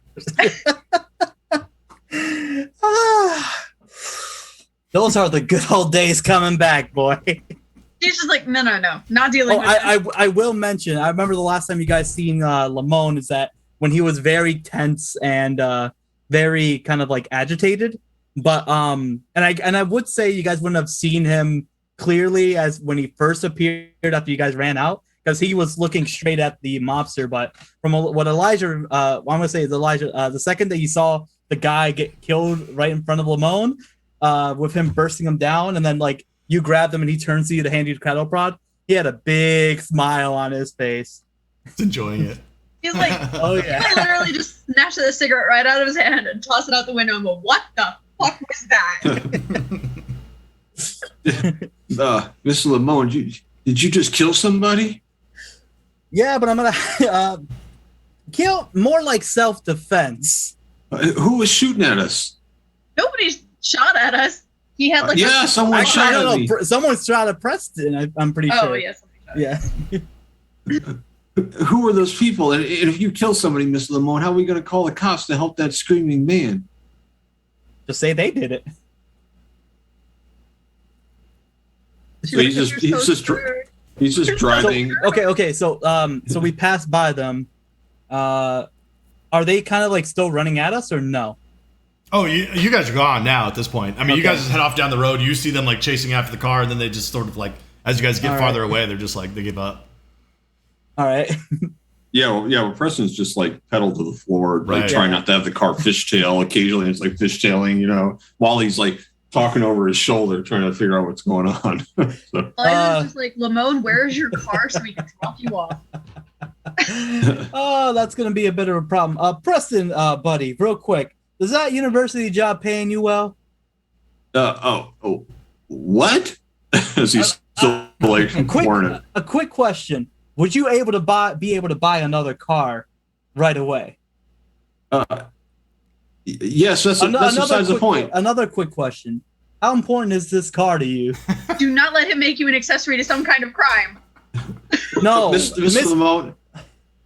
Miss Elijah, what you are My misunderstanding. name here- is Eliza. Miss Elijah, what you are misunderstanding here is that I'm trying to help Mr. Preston here, or Mr. Cobb. Because you see, those fellas back there, they got a good look at his car. Which means, if they're not the savory type, they're going to come after him. So, Mr. Preston Cobb, I would greatly advise that you throw away this vehicle and purchase a new one. Oh, Preston's prize car. No. Where am I dropping you off, Miss Lamone? Well, my car is back at your university. That's where Preston said that. It's driving back to the university. Okay. Betty, it's been so long since you came out. And as I'm like, as Lamone is like stroking his Tommy gun. You did good The two today. of you like a room. Hey, don't get gunpowder on my seats. Preston, I am so sorry to break it to you, but gunpowder are the least of your concerns. We are all covered in mud, blood, and shit. Oh, is that what the mud was? Yeah. Your upholstery's done for. So he's just driving to the university like literally as fast as he can. Okay. So you guys are headed back to drop Smiles off, and then what do all of you guys do after? And again, we don't have to role play this, but just kind of like so prepared for next time. Like what's the plan? Well, what? first off, sorry, go ahead. Oh, I was just gonna say for Preston, what time is it? It's like 5 o'clock. I think he's done. Getting shot at, he's not. This isn't his life. This isn't his realm of work. Going to strange places, getting shot at. He's knowing somebody just died. I think he'd be overwhelmed. I think he would want to go back to familiar territory. I mean, we have Dalton Abbott, the writer at the party, and his father owns a taxidermy shop. It seems to be a weird cut to go straight from getting shot at to try to go investigate a taxidermy shop. So, from Preston, that would be like, I don't know. I think he would probably just ask Eliza if she just wants to get a drink. I'm sure he knows of somewhere around the university they could sit there and get a drink in a nice place, and then try to decompress what just what the fuck just happened. Like that, I think that's what I think Preston would do. Eliza's priorities at this point are a drink, a shower, Yeah. a very long shower, Yeah, you guys, and making you guys sure are that covered in nobody mud. recognizes Preston's Okay. car. Yeah. She's just like, I don't want criminals to show up at Preston's house in the middle of the night and shoot at him again. He's dealt with enough today. And she's like, and I'm not giving Smiles his gun back. Oh, that's what I was gonna say. First thing, if she's giving me my gun back. Nope. I am in the Yo, back. Eliza. Okay, listen to me. I reloaded my Tommy gun while we were leaving, just in case he kept chasing. I am in the back with a fully loaded Tommy gun, and you've seen me not be afraid to use that. You do realize that if you were to try and shoot me in a car that small, most likely you would also shoot out the engine, causing us to crash, and all three of us would probably die. Therefore, stupid, because you value your own life to some degree. You see, the problem with that is Smiles isn't a bad shot. Hi, man. Well, this is why we're dropping you off, Mr. Lamone. Get out of my car. Play fetch. Tosses the gun out the window. All right. I'm gonna go grab my gun. It's basically, if she throws my gun out in the middle of nowhere, I'm gonna tell Preston to stop here. And I'm gonna get my case out the back of his trunk. Wait, did we ever put those books back in or no? I thought he had like some supplies that we threw out the trunk when I was grabbing my. No, you just put your stuff on top of his stuff. Yeah, I just have textbooks back there. Yeah. Okay. Yeah. So I'm gonna if she throws out my gun out the window, I'm gonna ask him to stop, get my case. I wouldn't do it until we're at your car. I see. Yeah. I assume he pulls up, parks, and then she throws it out the window, and you guys are all getting out. Yeah. Yep. Yeah. Then I'm gonna go get it. Okay. I'm definitely gonna look back at at Preston Cobb, and it's like, I left you a little gift in your back seat. I'm gonna leave the cattle prod back there. If Mr. Preston Cobb, whether you like it or not, you have just caught a glimpse of the world that you probably wouldn't have wanted to. And once you've caught a glimpse, doesn't matter if you were actually an accessory or not. You're stuck in this world. They won't care if you're not associated with me.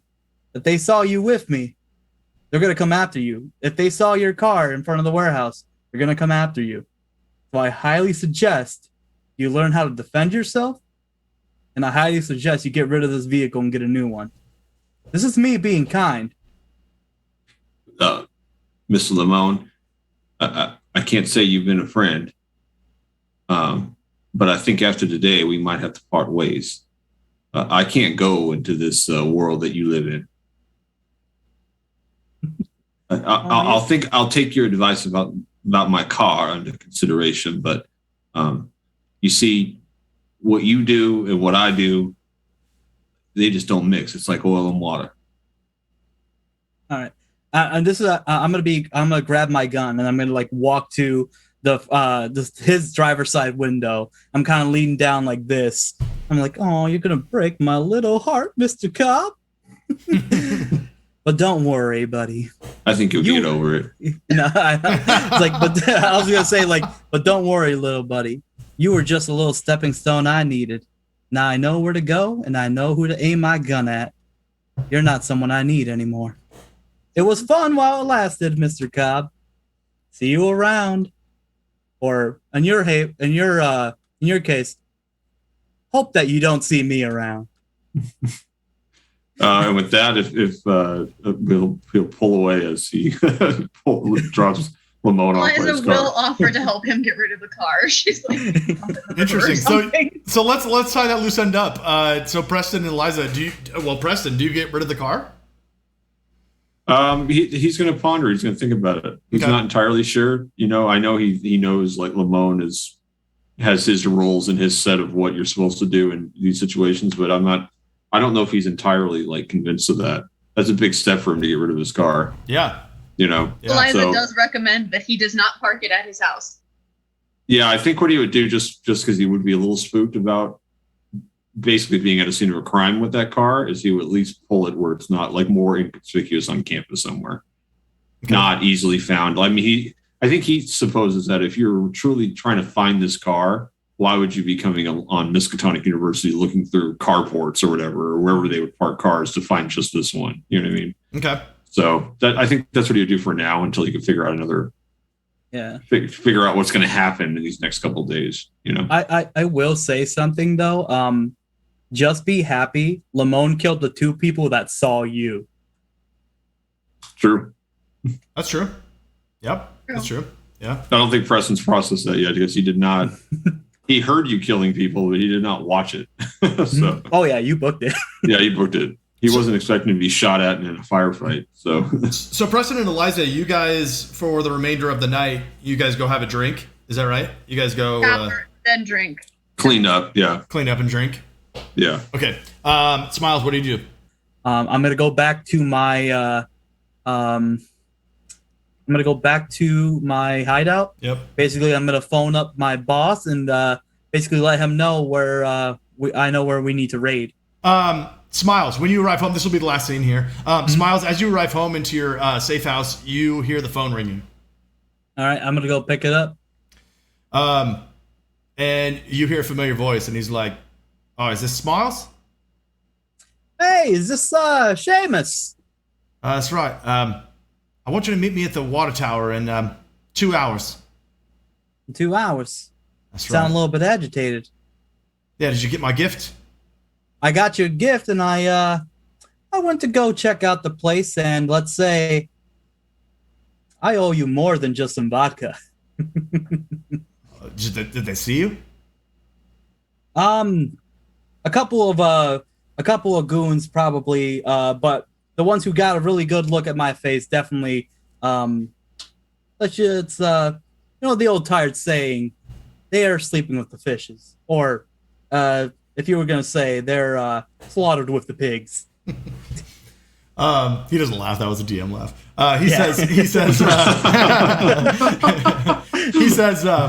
He's like, all right, meet me at the water tower. Come alone. And All right.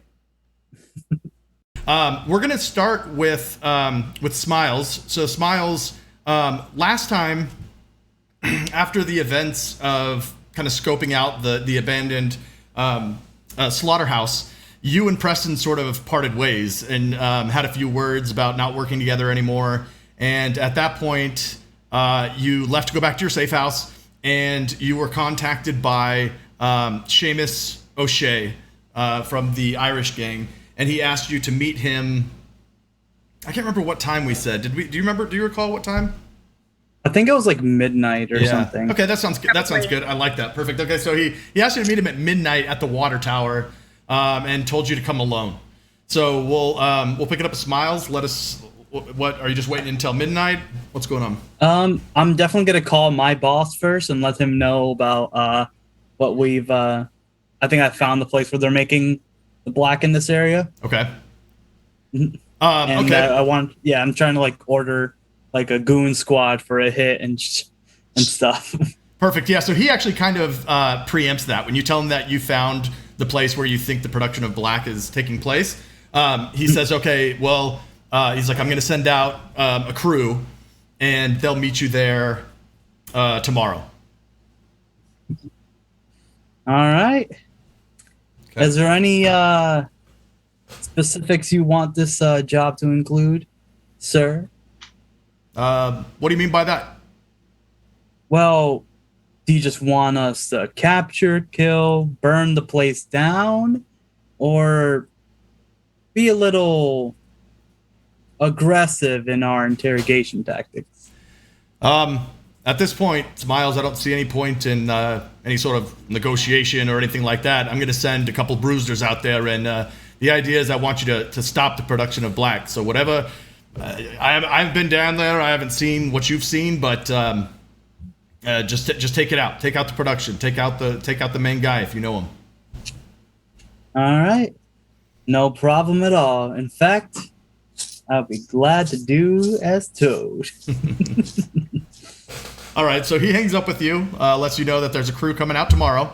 It is Wednesday night, so we'll fast forward unless there's anything else you wanted to do to midnight at the water tower. Oh no, I'm just gonna prepare all my weapons just in case.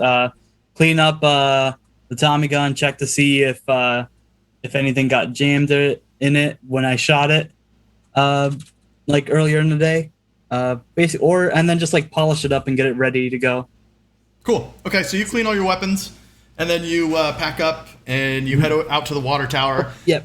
And just in case, there in the safe house, there was like a lone briefcase kind of sitting on a nightstand the entire time. I'm gonna go over there, open it up, and bring out a rusty pipe that has a bit of brown at some of the edges, and kind of put that like under my coat as well. Okay. Cool. All right. So Okay, you know what, guys? I forgot to mention, or I just thought of it right now. I didn't equip you guys with any weapons. So, okay. Just as we go, you want to... Yeah, or we could just say you guys all have handguns, and we'll just call it like a 1d10 damage. Okay. And just, make it easy. Okay. All right. So, Smiles, you head up to the water tower at midnight. What time do you plan on arriving? Are you arriving right at midnight? Are you arriving early? What's the plan? I'm going to be...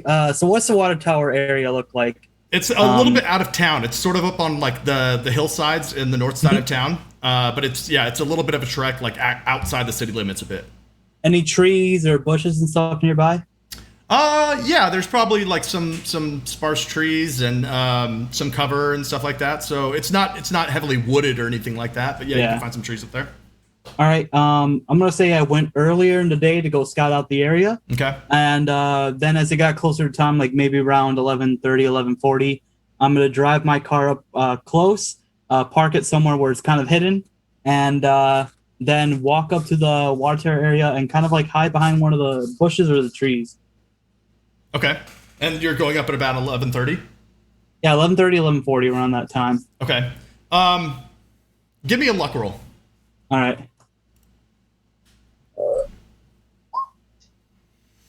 Hey. All right, so you pull up, you hide your car, you go up to the water tower and hide behind some trees, and then almost immediately after you find your hiding spot behind the trees, you see kind of a sporty like roadster driving up the dirt road up to the water tower. All right. Okay. He drives up, pulls in front of the car drives up, pulls in front of the water tower, and then the car is sitting idling. All right. Does it look like there might be anybody else inside the vehicle? Give me a spot hidden check. All right. Ooh, that was close. The person you see the silhouette of the driver, and you can't see anybody else in the car. All right. I'm gonna bring out. I would assume do I still have some of those cigarettes from the party? Sure. All right. I'm gonna bring one of those out and light it up behind a tree, doing like the cool figure, like the cowboy, like kind of leaning against something, and with I'm guessing like in the night, the little fire from the match and the cigarette will light up, and as I puff out smoke, I walk up in front of the vehicle. Nice. Very cigarette. Hello, guys. Very Movies. cigarette smoking man. Yeah. From X-Files. Yes. Yeah. Yeah. So you light up a smoke, and the cherry sort of illuminates your face, and you emerge from this puff of smoke, and then you see Seamus get out of the driver's side vehicle, and he approaches you. All right. He says, "Oh, so you made it." Smiles. You could say that. So what can I do for you, good old fellow? Well, what did you find out at the address I sent you? Well, let me ask you, Seamus, are you a bit squeamish? Have you seen your own fair share of the darkness of our world? Oh, you know what kind of business we're in. Now, Seamus, have you personally ever taken a man's life yourself? Smiles, I would love to sit here and chit-chat with you, but I've got a couple things to cover if you don't mind. I don't mean to be rude. Of course. I'm just saying this place could be the accumulation of all evil. It was truly a dazzling sight to see. Well, what'd you see? Well, from what I could, the place is rusted down. It's disgusting. It is a literal pigsty in some ways. And the screams of agony and despair. They were truly wonderful. Is this our place? Is this where the black is made? I'm 80% sure it is. I would say those are my odds as well. Listen, we're gonna raid the place. I'm gonna get a few guys. I want you to meet me there on Friday night, and we'll attack the place ourselves. Friday. Well, Seamus, I told you, I believe in our first encounter, great minds think alike. You see, my family's also getting a crew together. A few bruisers to take down the place. I was thinking about burning it to the ground.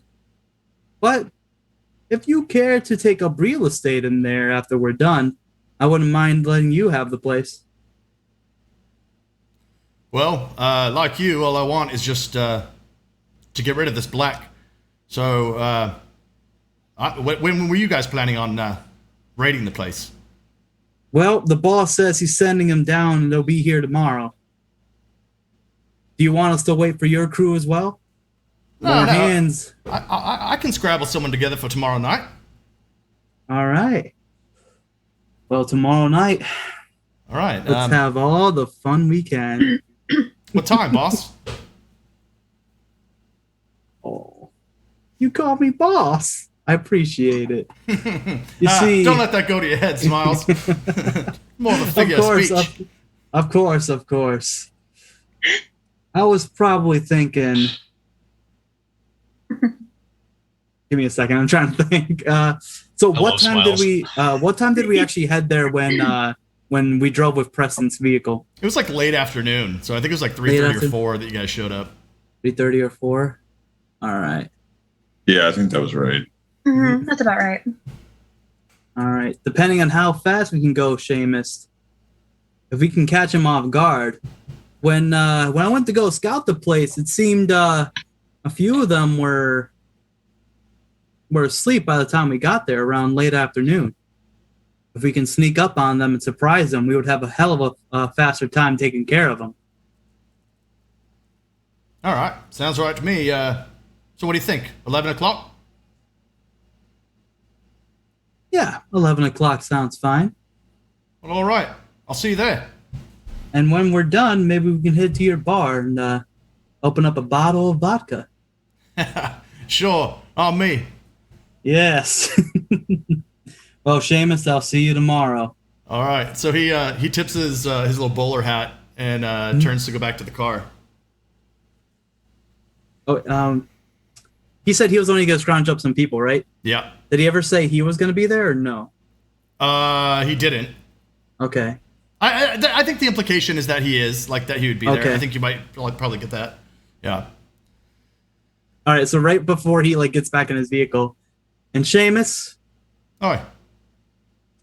don't go down on me tomorrow, because when this is done and this little pact of ours is finished, I think we'll have a lot of fun together on opposite sides. I wasn't planning on dying, so you're in luck.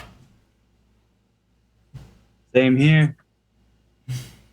All right. Take care. Damn it. So do you turn and go? Oh, I'm just gonna keep watching him as he goes. Oh, you're gonna keep watching him. Okay. Yeah. Yeah. Give me some kind of alertness check, Smile. So spot hidden, listen, your choice. All right. Some kind of alertness check. Let me see. Spot hidden. Where is listen? It's all alphabetical, so I guess okay. like center column. I mean, at this point, I don't know which one to choose because they're both the same. Okay. Or listen. Why is it so close? Jeez. 69 out of 70. It's trying to make up for last week's terrible luck. All right, so Smiles, as this almost kind of happens, this happens very quickly. You kind of finish talking to Seamus. He turns his back on you, and then above you, you hear this like thrush of air, almost like directly above you, and it almost sounds like the wing of like an eagle or a falcon, like some large bird of prey, perhaps. Yeah. What do you do? Oh, definitely look up to the sky first. Okay. Kind of see whatever would have made that, because it was definitely unnatural, right? Not necessarily. I mean, I don't think that would be your first thought. I mean, was it a windy night per se? No, we'll say it's like a small breeze. So you definitely hear the flap of wings. All right. Okay, so let me see.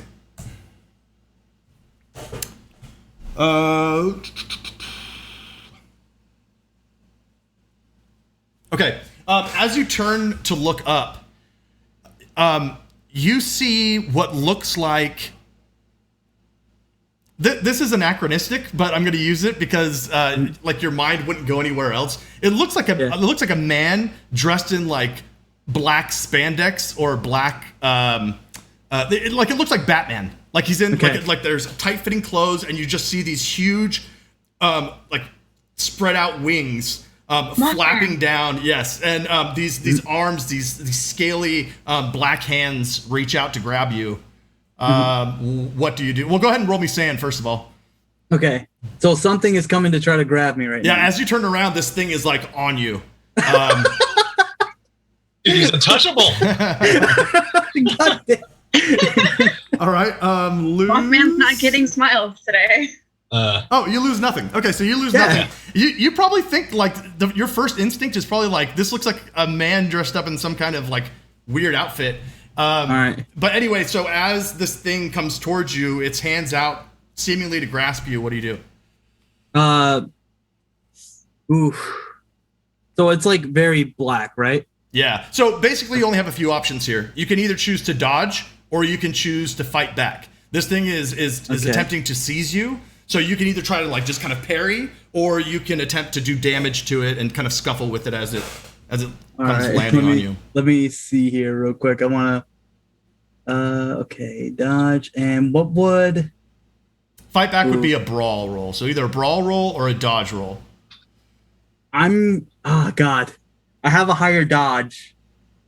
So I'm gonna bring out the one difference here. The one difference here is with the dodge roll. Basically, it's a contested roll. So if you get the same level of success with the dodge, the defender wins, meaning you successfully evade the attack. Okay. If you do a fight back, the tie goes to the attacker. So it's a little bit riskier to kind of fight back, but if you fight back, you can do damage. Whereas if you're dodging, you're not doing any damage. You're just getting out of the way. Shit. So I'm guessing as I see this thing, I'm throwing my cigarette away, grabbing my rusty pipe that I basically that is in his backstory. You don't have time for that. It's like a quick damn. Like you either dodge, you're like diving out of the way, or you're attempting to grapple this thing. Basically, your choice. Okay. Because it's like right on you. All right. I still have the cigarette in my hand though. Can I try doing a brawl and like as grappling, trying to shove the cigarette in its eye? Sure. Or where I presume its eye is? Sure. Right. Sure. So yeah, give me a brawl roll. Please, God. Oh shit! Let's see. So that is a hard success versus an extreme success. So go ahead and roll your unarmed attack roll, or your unarmed attack damage. So it's usually 1d3 unless you have a damage bonus. So if you don't have a damage bonus, then just 1d3. Yeah, it's just a 1d3. Okay, so roll me a 1d3. How do I type that in? Because it's not on the. Do /R and then D3 and then space D3. Oh, 3. 3. Okay. All right. So you are able to sort of elbow this thing away, and then you take the cigarette out of your mouth and try and like shove it in its face. Yeah. As you do that, this thing doesn't appear to have a face. As you get the cigarette close to it, it sort of has like this leathery mask. No features, no eyes, no nose, nothing. Now give me another sanity check. Let's see how well you do against this. Now that it's clearly success. All right. And then as you stick the thing in its face, kind of ashes, sort of explode a little bit, and it like swoops off into the night. And I mean, as it's just a few feet away from you, it disappears into the darkness. Like this thing is like, it's very close to you, but it disappears. It's just like, and you can still like hear some of the flapping of wings, but it has very good camouflage you probably put together. As you look back toward the car where Seamus is standing, You see that Seamus is no longer standing there. Oh no. God damn it. Definitely gonna pull out my Tommy gun at this point. Okay. And what are you doing with the Tommy gun? I'm gonna go investigate his car real quick. Okay.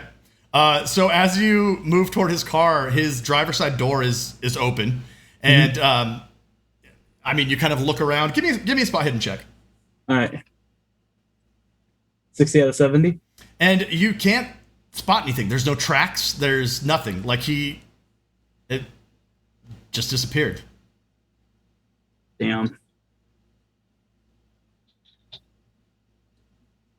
Well, shit.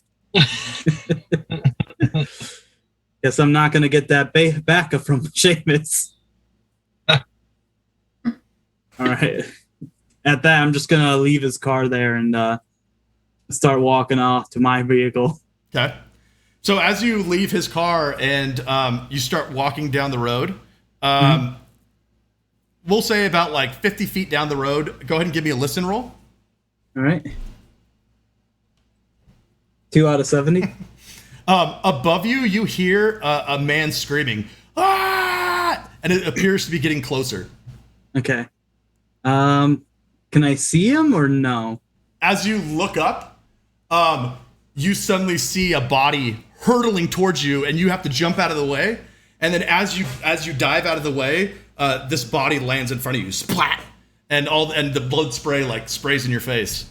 And you see a mangled corpse of what looks like Seamus laying before you.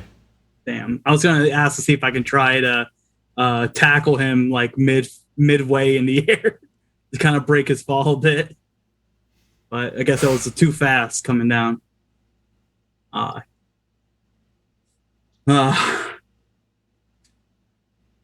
I guess you lied about not dying, did you? And I'm gonna walk. I'm just gonna keep on walking. Actually, I'm gonna go check his corpse for a gun or anything. Yeah, we'll say he has like a 45 on him. Oh yeah, taking that. Okay. And he also probably has like a maybe like 40 or $50 on him. Oh, you know what? Respect to him. I'm just gonna leave that there. Okay. Definitely gonna drive back to basically walk back to my car still. Okay. And I'm gonna go drive back into town, go to one of the old payphones and give an anonymous tip. I'm gonna call his old bar, the bar that I always go to. Mm-hmm. I'm gonna call his bar first and let them know that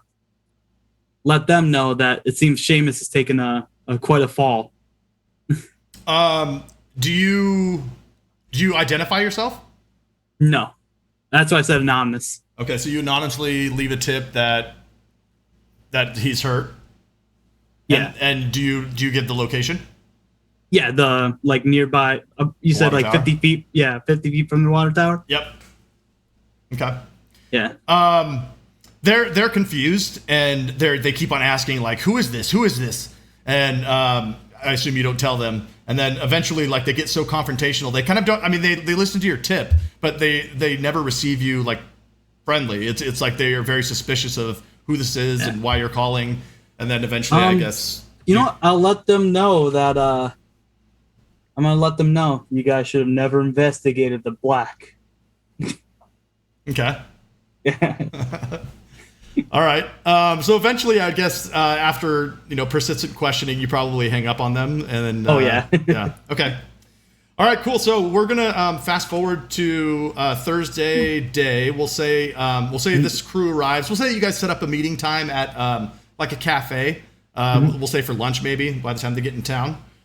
So Smiles, you're sitting in a booth at a cafe in Arkham, and as you're sitting there. 3 people walk in, and you know these people to be from your gang. You know them to be Anthony, Giuseppe, and Sophia, and they all walk in together. They spot you easily at the table, and then sit down with you. All right. Well. When the boss said he was sending some bruisers, I didn't expect you 3 to be here.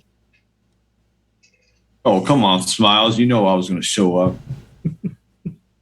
I always am looking for a good time. As melancholic as always, aren't you, Giuseppe? I know, just go where I'm told. You see, that's why you're sort of boring, Giuseppe. Yeah, he was told he was going to get some free hot dogs on this job, and I had to break it to him on the way over. No free hot dogs, Giuseppe. Yeah, I'm not too happy about that. Well, it's nice to see you guys all together. Oh, it reminds me of the old days. The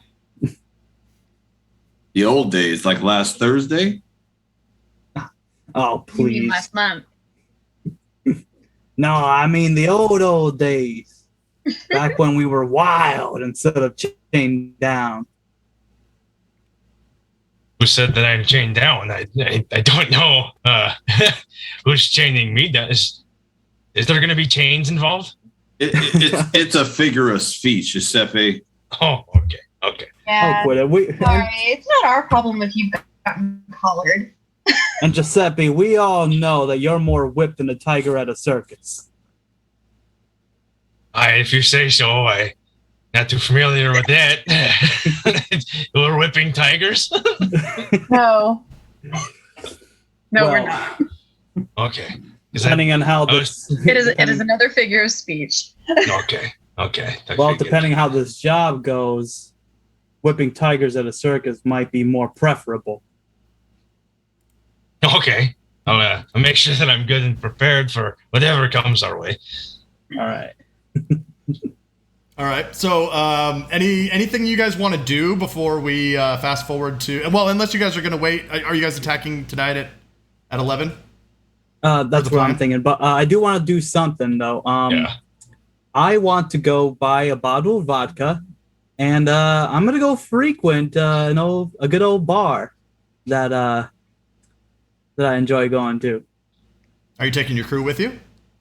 They can come if they want, but it's gonna be quite a tense situation, maybe. Does we've been the guys have been briefed on what we'll be doing tonight, correct? Just destroying everything. I think Tony, who's all your guys' capos, he probably gave you the rundown that there's an old abandoned warehouse that is home to this, like, the creation of this drug. And it said that Smiles got the lowdown on it and that he has the location. And basically your orders are to basically follow Smiles and follow his orders. But you're basically going to go in and, clear out the place and stop the distribution, stop the production of this drug by whatever means necessary. So it's kind of open-ended. Okay. Before we conclude this meeting, I was wondering, are we going for complete destruction or individual rubbing out of people, or what are we looking at here, Smiles? Well, considering that all four of us are gathered together for this job, I'll say the usual. Okay, so I will spend my time wisely and prepare for work. But what were you saying, Smiles? We're gonna go get sauce first at some mixed speakeasy. Well, you see, against Tony's advice, I kind of allied myself, or more say, became friends with a good old Irish mobster in these parts. One. So you want us to consort with somebody that we're not supposed to consort with because you decided to get friendly. Okay. Well, how friendly is he? You like wash your car or what? Let's say... Are we going to be eating corned beef? Give me a second. Will there be cabbage and corned beef? Jesus Christ. All the Irish tropes coming out. Yeah. Half No, of but us let's say he's as, are Irish, I guess. By let's that say very he's sentence. let's say he's as friendly as the sun on some ice cream on a hot day. You've been here too long. Have you been hanging out with Southerners? Well, now that you mention it, there was this one Southerner fellow that piqued my interest. Yes. Soft. Oh no. It was kind of fun dragging him around. But he's too much of an egghead to really Yes. become one of us. So Smiles, are they going to help us? Your new friends? Well, there might have been a strong possibility for that, but we'll see how this little interaction goes. So are we attacking? Are we going to shoot them too? No. So Not yet. Why is there only a strong? Was there only a strong possibility? Was as in the past tense. Now. Those are questions for another time. We're wasting daylight. Let us go. All right, whatever you say. All right, so you guys drive to the Irish Speakeasy. In the interest of saving time here, I'm gonna speed this along. So, Johnny, unimportant whether or not they come with you, but just kind of tell me like what is your approach here as you go to this Irish hangout? Again, knowing that Seamus is dead and that this was kind of his place. Like you go in there and you're trying to do what? Like what do you tell them basically? Well, I'm basically gonna go there as I've always gone there with a bottle of vodka, show it off. Basically say I want to talk to Seamus about possibly recruiting some people without revealing that I know that he's gone. Okay. And so let's basically kind of allude to that. Oh yeah, I was gonna ask to attack this place that's producing the black, and then hopefully with the phone call that I made the other night. Letting them know you guys should have never investigated the black and stuff like that. That they might have put like 2 to 2 together that the people that we're going to go attack might have been the ones responsible for his death.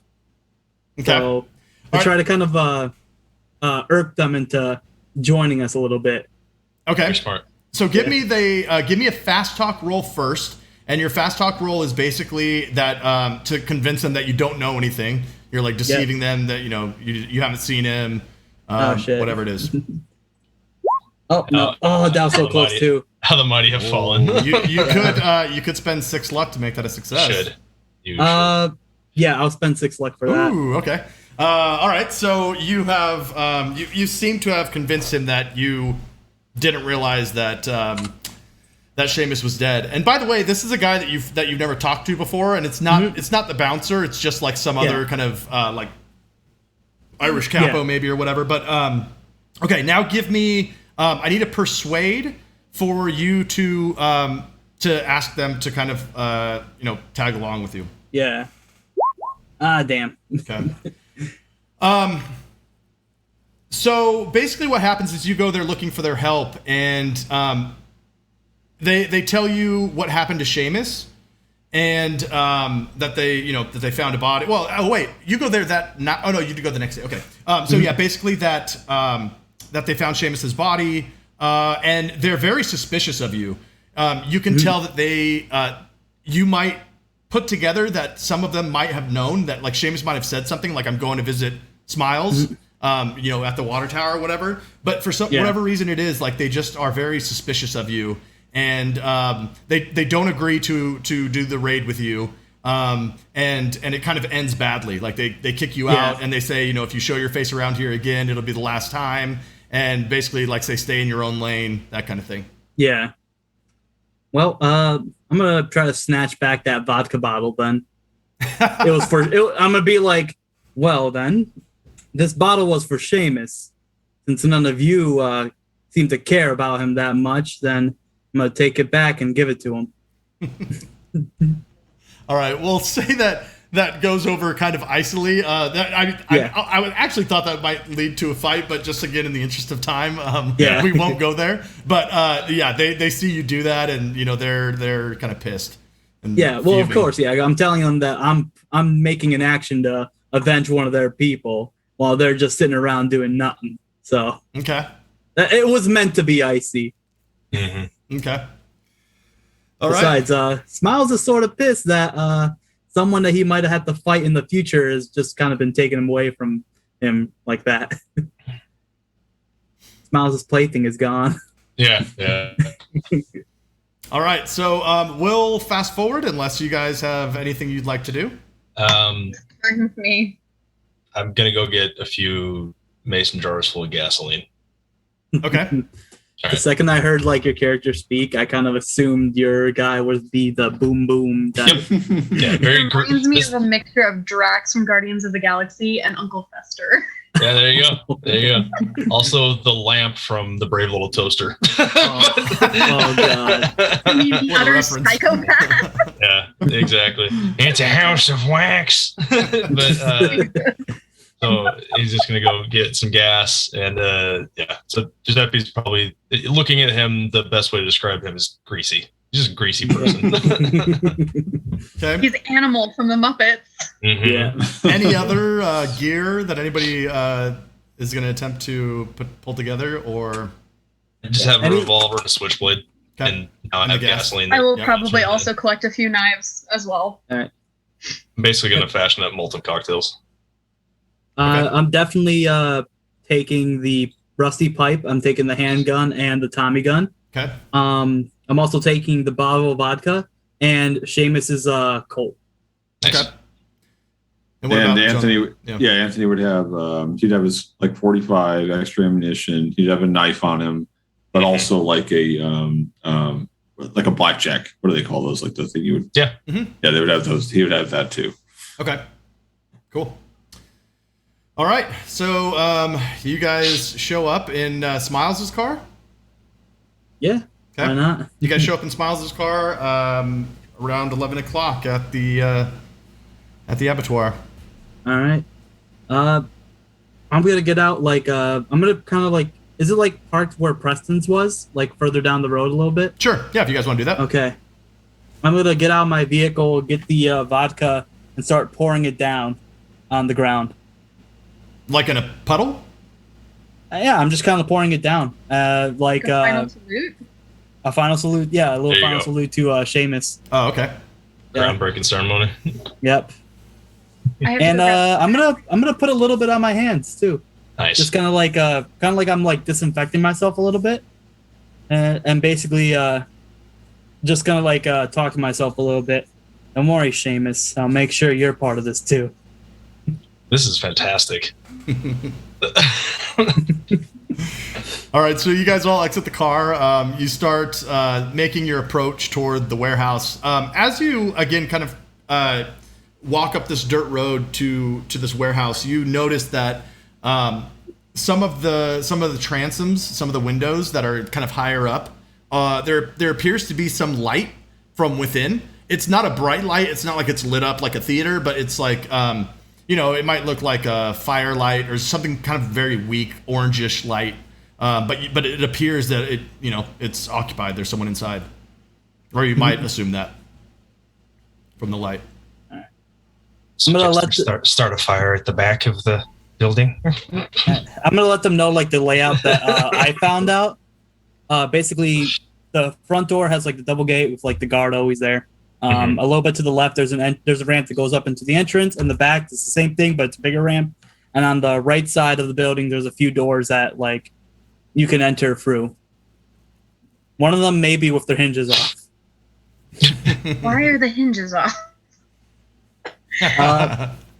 Do not ask me. But yeah, no, basically, I'm just kind of like summarizing what I'm telling them Sounds good. Sounds right good. now. Yeah. Okay. All right. So as you guys start walking up this dirt road, you do notice that there's a couple guards outside, and they're one's kind of sitting down next to the double doors and appears to be smoking a cigarette, and then the other one is kind of like walking, like pacing back and forth in front of him, and they're talking quietly. All right. Yo, Lamone, you want me to take that first one? I was gonna suggest the same thing, Giuseppe. And sorry, Stephanie, what was your character again? Your character's name? Sophia. Sophia. Sorry. And all right, so Giuseppe and Sophia going around back. If you want to start a little bit of if you want to get this party rolling, that would be fun. We'll drag them all to the front. You just Sounds blow good. up anything. You're gonna be basically. I'm gonna let them know that once they go up the ramp, there's gonna be a catwalk, and there Giuseppe can start throwing shit down as much as he wants. Okay, so I'll hand a Molotov cocktail to oh my god, Sophia, and then I'll keep the other one with me. And then, all right. So if we could sneak around the back using stealth. Yeah, you could like flush them out as they come out the front. I just be like pop, pop, pop, and shoot them down. Yes, we'll make the diversion and we'll flush them out to the front. Set some things on fire. Yes. Yeah. So, do we do a stealth roll for that? Yeah. So Keeper? Giuseppe. So let me just get the full plan here. So Giuseppe and Sophia, you guys are going off to the right or the left? I was thinking the right. The right. Okay. And then what is the plan for Smiles and Anthony? Are you guys just like sitting out front, like ready to pop these guys? My plan was to start a distraction up front at the front doors with me and Anthony, like making a lot of noise, having them go around the back so they can start throwing whatever explosives or Molotovs that Giuseppe has down into the warehouse from a safe spot, and basically destroying the inside as much as possible, and then getting all the members to rush outside, and then maybe having Giuseppe and Sophia come back out front or kill any stragglers that might be running through the back or from the sides. That sounds like a plan. Okay. Okay, so Giuseppe and Sophia, you guys head off to the right. Go ahead and give me a group stealth check. So whoever has the lowest stealth rolls it. And then Smiles and Anthony, what exactly are you doing to distract the guards in front? I mean, we can. I'm trying to think here. Either try to talk to them for a little bit, but they might be more alert now than before, or we can get the party started. Yeah, I think talk is cheap. I guess party time. Yeah. Tom, mine is 60. What is yours? 60 as well. Yeah, I also wanted to warn Sophia and Giuseppe a little bit. It's like, if you see something, you act first and then think about it later. That's all. That is always rule number one. Don't think Giuseppe is capable of anything else. Yes. Think Right, so later, since we both have 60, does it matter who rolls? Nah, player choice. You guys decide. Do you want to do it or do you want me to do it? How the hell do I do it? I got it already. You just click it. on it. Oh, there you go. Ooh, nice. Ooh, stream success. Nice. Doing. All right, so you guys sneak off toward the right, and Smiles. Or Smiles and Anthony, you guys, what's the plan? You guys are just walking up there and opening fire, or what? I think I should walk up there and do them. Yeah. Well, it would be rude not to introduce ourselves first.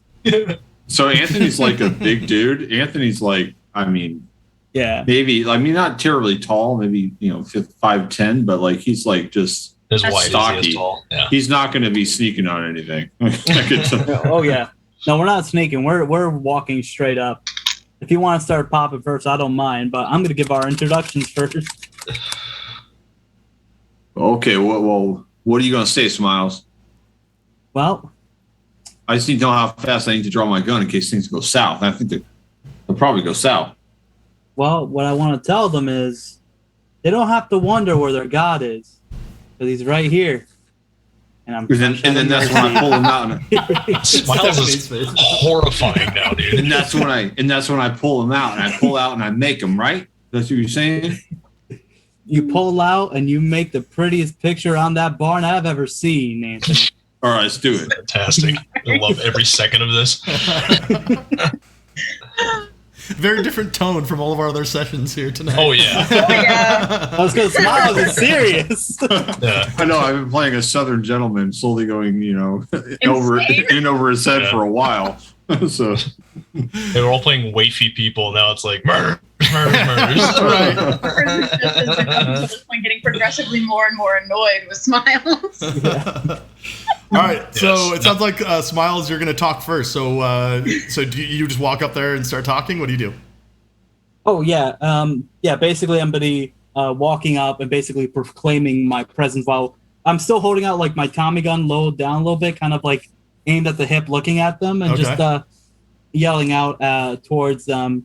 And it's like, behold, You do not have to worry where your God is, for I am here, and I am fresh out of mercy. And once, I trust Anthony enough that once I finish my sentence, he starts popping. Okay. So as you walk up and you say, "Behold," you catch like the guy who's been pacing kind of turns and looks at you, and then immediately like elbows the guy who's sitting next to him, or probably kicks him because he's sitting, and then he snaps up as well, and then they both turn, they both draw their guns, and then you finish your sentence. I'll call this a surprise round if Anthony, you're just gonna let loose. So the second he sees him reach for his gun, I mean, I know Smiles is getting his fusion, but he's pop, pop, pop, pop, pop, pop. Yeah. You know. All right, so give me a firearms check. For Anthony? Yep. And are you shooting the guy on the left or the right, we'll call it? The guy that was nudging. Okay, so the guy that was pacing and standing up? Yeah, the guy that was nudging his partner. So the second I see him nudging him and I see them going for pockets, then he's going to pull out his gun. All right. Or he already has his gun out. So. Yep. Go ahead and roll it. Oh, 53 out of 50. I think I'll do the luck for that one. So luck does not work for combat, only for skill checks. Okay, gotcha. Yep. Okay, so you pull out your gun as you see him reaching for it, and it just hits the wall behind him. Nice. They both scatter. All right, everybody. What? So this is just going to be a combat with Smiles and Anthony. What are your guys' dexterities? 35. 60. All right, so Smiles, you go first. All right. So you get first action after your opening salvo there. Yeah, how close am I to them at this point? I'd say maybe. Oh. I mean, you said that you called out, you kind of yelled out, so I'd say maybe 30 or 40 feet, maybe. All right. How many yards is that? Times it by 3. What? Divided by 3. Yeah. So 10 yards. 15. Yeah. 15, 10 yards. 15. Okay, we're close enough. So if I remember correctly, the slaughterhouse area has little stables outside, where they used to keep the animals. Mm-hmm. Do they have any cover facing the attackers? Not just bars, but maybe a piece of sheet metal or something. Not really. It's all wooden, and it's almost kind of ranch style. So it has a fence, 2 slats of wood. Yeah, like a fence, and you can see right through it. So I mean, it would give you maybe very small cover, but oh yeah, very small cover. I don't care as long as it's a little bit. I'm gonna trust Anthony to know that. So for combat, is it kind of like D&D combat where you can move and do an action and stuff like that? Or? Yeah. Mm-hmm. Okay. I want to get within 10 yards at least, and then maybe shuffle my way behind one of the fence posts, and kind of have most of my body behind a wooden fence post a little bit. Okay. All right. So you can easily hop over the fence and then kind of position yourself up against the post, and yeah. Yep. And I'm going to be aiming for the guy that got nudged, the one that was smoking a cigarette. The one on the ground. Okay. Yeah. And are you shooting with the handgun or Tommy? Tommy. And are you doing auto, or are you just doing a single little burst? A single little burst first. Okay. So you've got to declare ahead of time if you're doing full auto or just one shot. Yeah. Okay. Yeah. All right. So give me a what is it, an SMG roll or something like that? Yep, I have an SMG here. Oh, there we go. Oh, another one, man. You have not missed with that thing. Roll me damage. Yep. 1d10 plus 2. 10 plus 2, so 12. Okay. No need for the second bullet. It's a volley of fire. But yeah, you this guy, as he's sort of he's kind of standing up and getting his gun out. It's ta ta ta ta ta, and he just his chest explodes in a hail of gunfire, and he gets slammed up against the gates behind him. All right. The other guard is going to turn and whirl on you, Smiles. Yep.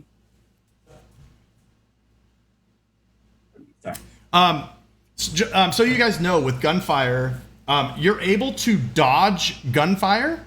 And basically what that means is that you're diving out of the way. So if you see someone putting a gun on you, you can choose to dodge out of the way. But if you do that, you're forfeiting your next attack. So so it's basically you're finding cover. You're getting out of the way as this hail of bullets comes through. But you're forfeiting that next attack. So just know that I'm not gonna call if anybody wants to dodge. But if you do want to dodge and forfeit your attack, just make sure that you pipe up before, it takes a shot. So he's gonna turn and fire on you. All right. Ooh, and he hits. I'll say a D. I'll put a modifier on the damage since you have a little bit of cover. So he does 5 points of damage as it wings your shoulder. So kind of like you're set up like this, and you get it in the shoulder. Okay. And kind of stumble back. Anthony, go ahead and give me a. Well, what are you doing? So how far is the one that's still standing away from me? It's the one I originally shot at. Right. So we'll say the same thing, like maybe like 15 yards, 15, 20 yards. Okay. So yeah, so he'll just suggest that he missed like high on the first one. He'll just aim and try to shoot him again. Okay. So give me another firearms roll. Right. God, Ooh, just so missing 54 out of 50. All right, so you shoot again, and it goes off wide and hits the gate. We'll cut to Giuseppe and Sophia. So as you guys are skittering around the right-hand side of the warehouse, you see a series of doors on the warehouse itself. There's 3, like in quick succession, toward the front of the building, and then there's 3 other doors. The first one of the latter 3 doors being off the hinges, but they're kind of spread out a little bit more. So you see 6 doorways here on the right-hand side of the warehouse. Do you keep moving? I'm gonna go ahead and yeet a Molotov cocktail at one of the middle on the 3 sets of doors, or on the 3 doors. So The middle one? so there's on the first 3. I'll just like throw the Molotov cocktail at the middle of the set of 3. Okay, that door is closed. Are you throwing it at a closed door? Is it wood? I thought you said they were metal doors last time. Yeah, I think they're metal doors, because I mean this is. Oh, never mind then. Yeah. Okay. I say that since Miles mentioned it earlier, we go to the door that's off its hinges. Yeah. That one's definitely open. Mm-hmm. So you guys go there? Yes. Okay. Are you guys moving inside? Yeah. Just to like peek in to see if there's any ultra flammable stuff. See how flammable it is inside. All right. Uh-huh. Who's peeking in? Who's doing the peeking? There you go. Do you have a light source, Sophia?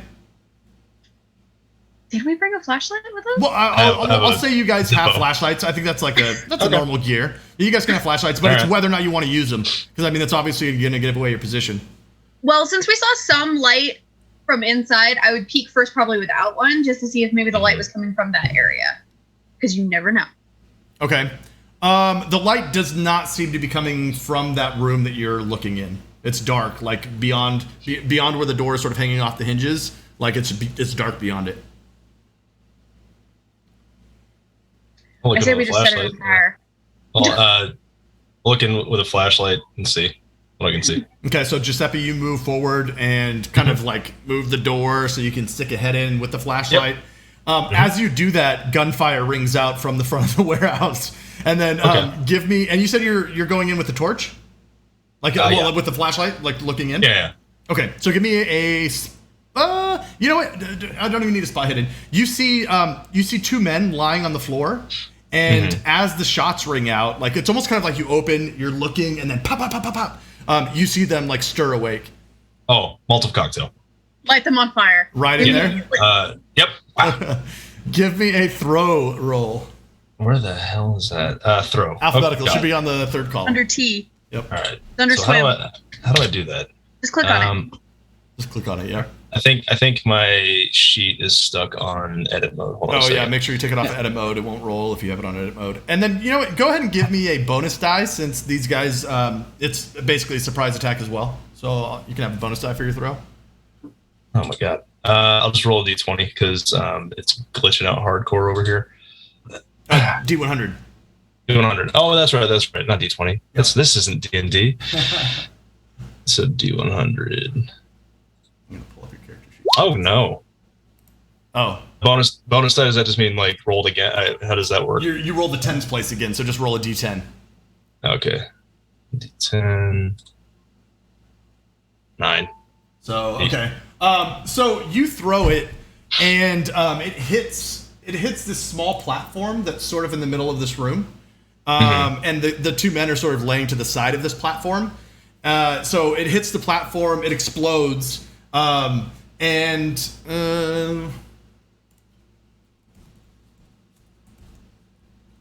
I don't know what the stats for a Molotov are. oh wow. Okay, so the guy on the left, as the Molotov explodes, like some of it falls onto his jacket, and he catches fire, and he starts screaming and flipping out. And the other guy comes away unscathed and sort of stands up and like looks like wide-eyed around the room, like what the hell is going on here, and kind of backs up against one of the walls. All right, I think it's Sophia's turn. You're kind of in the doorway, so I'm not sure. Yeah, I'll like back away and tell her that it's already started. Well, since you missed the first one, maybe we should shoot the second one. Yeah, that is your prerogative, man. Smartass. This is technically Sophia's action, so Giuseppe's action is to go in, throw, and move out. Yeah. So you're gonna move she in sees and no fire. point wasting another Molotov cocktail in a room that's already on fire. Yeah. Okay, so you're gonna attempt to shoot the guy standing there. Yes. Okay. Give me a firearms roll, and because it's literally like poking your head in and you're like trying to shoot, give me it with disadvantage. And the place is on fire. I mean, there's a lot of extenuating circumstances here. Mm-hmm. So give me a penalty. Which one am I rolling? Firearms. The handgun one? Oh yeah, handgun. Yes, please. Okay. Ooh. And then roll that penalty thing. Just click that. Can I do that again? Just where it says bonus penalty on the plate. Just click it. Like, there. Oh, nice. So you hit. Nice. Okay. So roll your damage. Oi. Ooh, so you wing him. Okay. So you fire. Take his ear off. Yeah, like you just take like a piece of his arm. But he seems startled and like unsure of what to do. Let's take it back to Smiles and Anthony. So back to the top of the round. Smiles, you're behind the post. You've just been shot in the shoulder. What do you do next? All right. Well, first I'm going to bitch about it and basically complain to Anthony that he's getting rusty after a couple getting rusty with his shots there. Couldn't even hit the far side of a barn with that. He did. I'm gonna use the wooden since it's in my arm. That's like kind of holding the gun. I'm gonna use the wooden post to try to like stabilize the gun a little bit, and try to aim at the other fellow that just shot me. Okay. And do another single burst on him. Another single burst. All right. So roll me your auto. That's the same dude I was shooting at, right? Yep. Yeah, the other one's dead. You smoked him. Yeah. Yeah, damn, 54 out of 31. Yeah, so you shoot wide. It kind of like rides up. Maybe your arm is bothering you as your submachine gun kicks against it. I have no idea why it would be bothering me. Maybe because there's a gunshot in my arm. All right. So the other guard, I think he fired at you last time, Smiles. So he's gonna fire again. Ooh. Oh man, he missed it by one. So like you hear a bullet whiz by your ears as this shot goes wide. Anthony. Oh, shit. So am I close enough to run at him and tackle him? Yeah, because you kind of moved forward last time, right? I didn't say I was moving forward, but he just was like trying to shoot him, and then the first one went high, so then he was like trying to shoot him again, and that went high. What is your what's your dex? Not so high. Not good, huh? No, it's 35. Okay, give me a dex roll then, and just see if you can make it to him, because it's kind of Yeah, okay, so you can get close to him, but you can't get within like melee range if that's what you're. So he just like curses and says, "I'm trying, Lamone," and he tries to shoot again.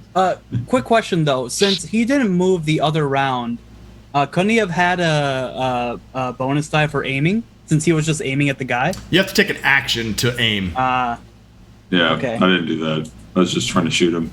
He does the same thing here. He's just trying to shoot him. I mean, he's just the muscle. He's just the muscle. He's just trying to land a shot on him. Yeah. So Anthony's a big guy and not very nimble. So he kind of like stalks up closely, I guess, with your gun out, and you fire. Yeah. Okay. So I got again 54 out of 50. Just the same roll. Wow. Just each time missing slightly. I feel like this is a slapstick movie. Can he move after that? Like, can he sure move forward? So he's frustrated, and so now he is moving with the intention of like using his strength. I mean, he's a 90 strength, so he's now his intention is just basically to physically tackle the dude or whatever he's got to do. Okay. But at this point, he's running toward him he's using his movement to get as close as he can to the dude. Okay. As you missed with that shot, the guy you shot at bangs on the steel door, and he's like, "I need some help out here."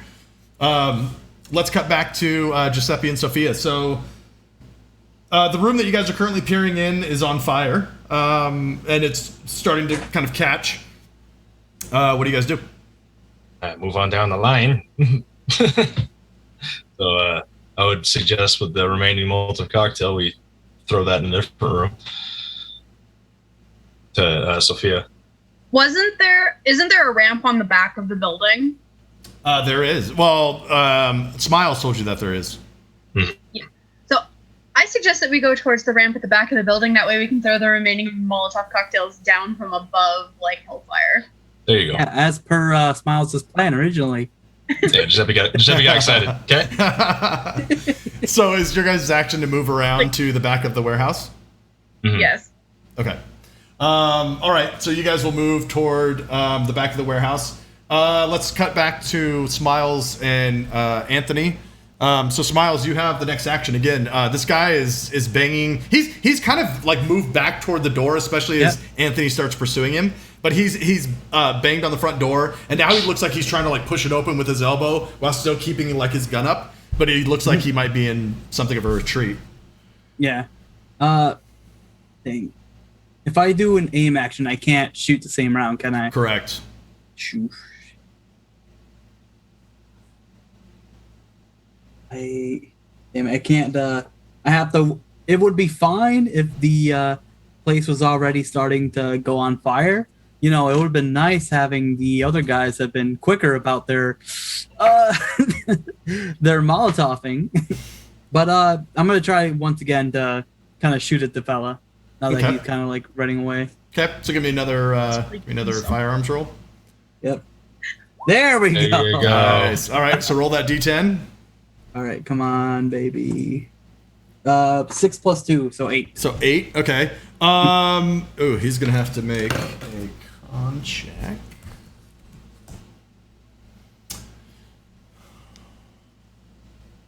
Okay. So you shoot him center mass, like somewhere near the chest, maybe like upper chest, like right here, and like he like falls back into the door that he was trying to open up, and appears to be in a bad way. Like you almost knock. We'll say you knock him prone. Prone, like into the door. I guess since Anthony, you're closer from the ground, the guy is gonna kind of like weakly like raise up his gun and take a shot at you as you approach him. And he misses widely as he's shaking and like weakly holds it up to you and fires wide. Okay. So what would you like to do? My turn? Yep. Yeah, I'm gonna basically run because he fell through the door. He fell up against the door, but it seems to be latched and it kind of like gives a little bit, but he's like leaning up against the door at this point. Okay, so I'm gonna walk up to him and I'm gonna curb stomp him my foot. Okay. Nice. Give me some kind of melee, or give me a brawl. Right. With advantage as he's on the ground.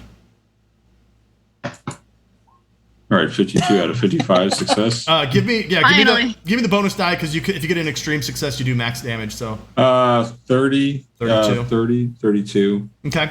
So roll me your unarmed attack, which should be a D3 plus your damage bonus. Okay. I think you have a D4 for a damage bonus. All right, so 4 damage. Nice. Okay, so you walk up, just like boot right in the... Well, do you want to... or a D&D thing, do you want to describe what you do as you... Yeah, he walks up. He's kind of frustrated that he missed those other shots. And he's not really a person that usually relies on shooting with a handgun. He's more up close. And he's the kind of guy that gets the wire behind, like around your neck That's The rock, yeah. he's more that. That's more his speed or doing his interrogation, beating some dude with his fist, and so he just like frustratingly just has the gun off to his side and just walks up and just starts shoving his heel into the guy's face. It's like 3 or 4 times as fast as he can. Damn. Yeah. All right. So now you're curb stomping him and turning his face into a bloody mush. Yeah. So curb stomping was a summary of that. Yep. All right. Let's cut to Giuseppe and Sophia. You guys, you cut around the corner of the warehouse, and you see a ramp again, kind of going up into the warehouse where there's an opening, and you do see a little bit of light emitting from that opening. So whatever light source there is inside the warehouse it seems to be somewhere close to that entrance where you guys are running up. You want to go there and look, or you want to just throw it from a distance? It's up to you. I say that we go up the ramp because it's going to be much more effective if we set the building up on fire from inside anyway. Plus, we can see what's actually in there. We just have to be sneaky about it. All right. So I'll follow her lead. So, Sophia, you run up the ramp? I'm not running. Okay. Quietly walking. Okay. Give me a stealth, Sophia. There you go. Okay. So you shimmy on up the ramp. Giuseppe, should I have... Give me a stealth roll too. Yeah, I think. Okay, so you guys both shimmy up the ramp. Okay, Sophia, as you shimmy up the ramp and you arrive at the top of it, in front of you, you see kind of a catwalk, and then just slightly to the right of that, you see some stairways going down into the warehouse, and then you see that the catwalk kind of goes around the corner, like where you can't see. But as you kind of get your first glimpse into the warehouse, there's a man standing there, and he has a knife in his hand, and he's looking at you, and immediately as you get to the top, he like lunges at you with it. So what is your dexterity? Dexterity, where did you go? 60. 60. Okay, so you have first action. What would you like to do? I vote I shoot him. All right. Go. Yep. So give me an attack roll, firearms, handgun. No. You're a bit startled by this guy, and as he advances on you, you sort of fire wildly, and then he lunges at you with his knife. Oh no! Oh, and he connects. Let's see. There's some shanking. Sophia's gonna get gutted like a fish. Nice knowing you. You have to avenge me. Ooh, yeah. He gets max damage on you as he sinks his knife like into your shoulder right here, and rips it out, and blood kind of like squirts out. Giuseppe, from behind, you see this attack. Okay. What do you do? I'm gonna shoot him down with a revolver. Okay, so if you take a shot here, because they're currently engaged in combat, you do have a possibility of hitting Sophia on a very bad roll. This is correct. Okay, so go ahead. Jesus Christ! This is correct. Yeah, I believe I get you 2 bastard! attacks. No. So revolver. I had the wrong. Did you hit the wrong one? Yeah. It says revolver range touch. Yeah, I had them backwards. But I don't believe it matters because it didn't happen anyways. Yeah. So give me a luck roll, Sophia. Jesus Christ. Man. That's a bad enough roll that I'm going to call for the luck roll there. It's okay. I get a second shot. So. Oh, do you? Maybe you'll hit both of them. You kill me. We're no longer on speaking terms. All right, you're good. So the shot goes wide. Go ahead and give me your second shot. Giuseppe. Okay, undo that, and then click that again. Oh yeah. Okay, we won't call for the luck check there, but you fire off in quick succession, and both of them kind of go wide. You're aiming too precisely, like there's that scuffle, so you're like and then you just can't quite land the shot. I'm also the weaselly guy, so. All right, so let's cut back to Anthony and Smiles. So Anthony, you just finished smashing this guy's face into the door. You guys are technically out of combat here, though we're going to keep it in combat rounds since the other two are still in combat rounds. What do you guys do? I want to open the door unless Smiles is telling me something different, but I'm trying to think. How many shots do I have left in my Tommy gun? If I did 2 bursts. So each does it say what your maximum capacity is on the gun? It's giving me like ranges from 20, 30, 50 on ammo. 20, 30, 50. So each burst is equal to your submachine gun skill divided by 10. So basically, if you're like a 30% skill, you shoot 3 rounds in a volley. Yep. So if you've fired 3 times, then you've expended 9 bullets. Okay. All right. I'm gonna, for my action, I'm going to aim at the door, and basically I'm gonna like look at Anthony to get ready to open it up. Okay. So Anthony, your action is to try and push open the doors. Yep. I'm gonna try to open the door and basically bulldoze through. Okay, so you're not even going to try and push it. You're just straight going to breaking down the door, kicking it open? No, I'm trying to open the handle. I'm not going to break down something, hopefully, unless it opens, but if it doesn't open, then I'm going to try to break down the door. So these are swinging doors, and they seem to be there's something behind them. As you push on them, it kind of gives a little bit, and then it stops. There must be some kind of latch or chain. So if you want to get into these doors, you probably would have to kick it down. Okay, so he's going to put his whole weight, his whole shoulder into it, or whatever he's going to do physically to do that. Nice. So give me a strength check. Sweet. He's a 90. 59 out of 90. All right. So we'll say you lower your shoulder and boom, and then that snaps open the double doors. Inside is extremely dark, except for in the far corner to your right, you see like a light source. You can't actually see what's emitting the light, but you can see the glow on the walls and on the railings and the the little fences in here. You don't see anybody immediately. Actually, go ahead and give me a spot hidden as you walk in. Hard success, 18 out of 55. Okay, so you see that light source. You see up on the catwalk, which is directly in front of you, but about 50 yards away, maybe. It's at the back. It's at the other end of the warehouse. But you see Sophia, you see a man sort of in a scuffle with someone at the top of the catwalk, and you see someone sort of stumbling out of one of the rooms to the right. There's 3 rooms to the right, and you see him stumbling out of the middle doorway, and that middle doorway appears to be on fire as well. Okay, so I'll just yell out, Giuseppe, Sophia. Okay. Just to see if that's them, or to see. I mean, I'm assuming, I know they went to the right, so I'm assuming it's probably that, especially with the fire. But he'll just yell that out. Okay. Giuseppe and Sophia, give me a listen check. Just straight listen check.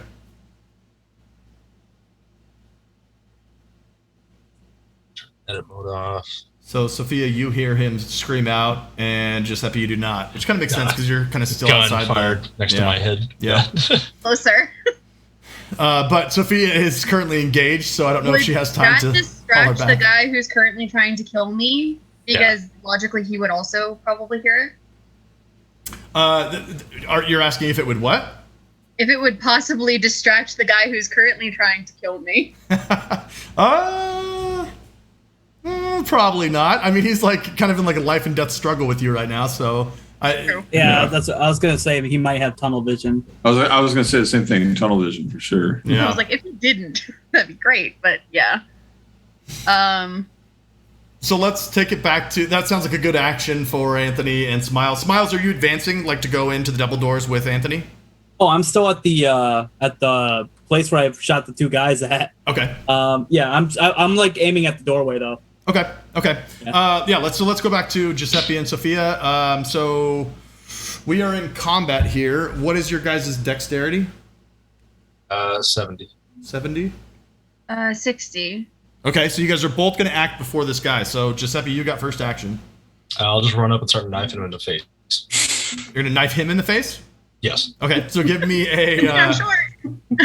give me a. Just I feel like we have all this like pent up Call of Cthulhu aggression. Like we've been playing nice for months. I was a sorcerer. Oh, we're gangsters. Yeah. Oh, knife in the face. Curse off. Yeah, I mean, to be fair, I was planning on knifing the guy in the gut. So. yeah, I mean, in D&D as a tiefling sorcerer, I was just fireball, and in this it's like I'm a southern gentleman and I'm here to talk about things and pleasantries and blah blah blah. And now I'm like, okay, cool. I get to play murder hobo again. My D&D character is a bard, so. Yeah. All right, so give me a brawl fighting check, Giuseppe. Ooh, that's actually a botch. So because your skill is lower than 25, Sophia, give me a luck roll with disadvantage. Yeah, my brawl is 25. Jesus Christ, you're gonna kill me! Yeah, your brawl is 25. Yeah, so if it's lower than 50, you're a lucky guy.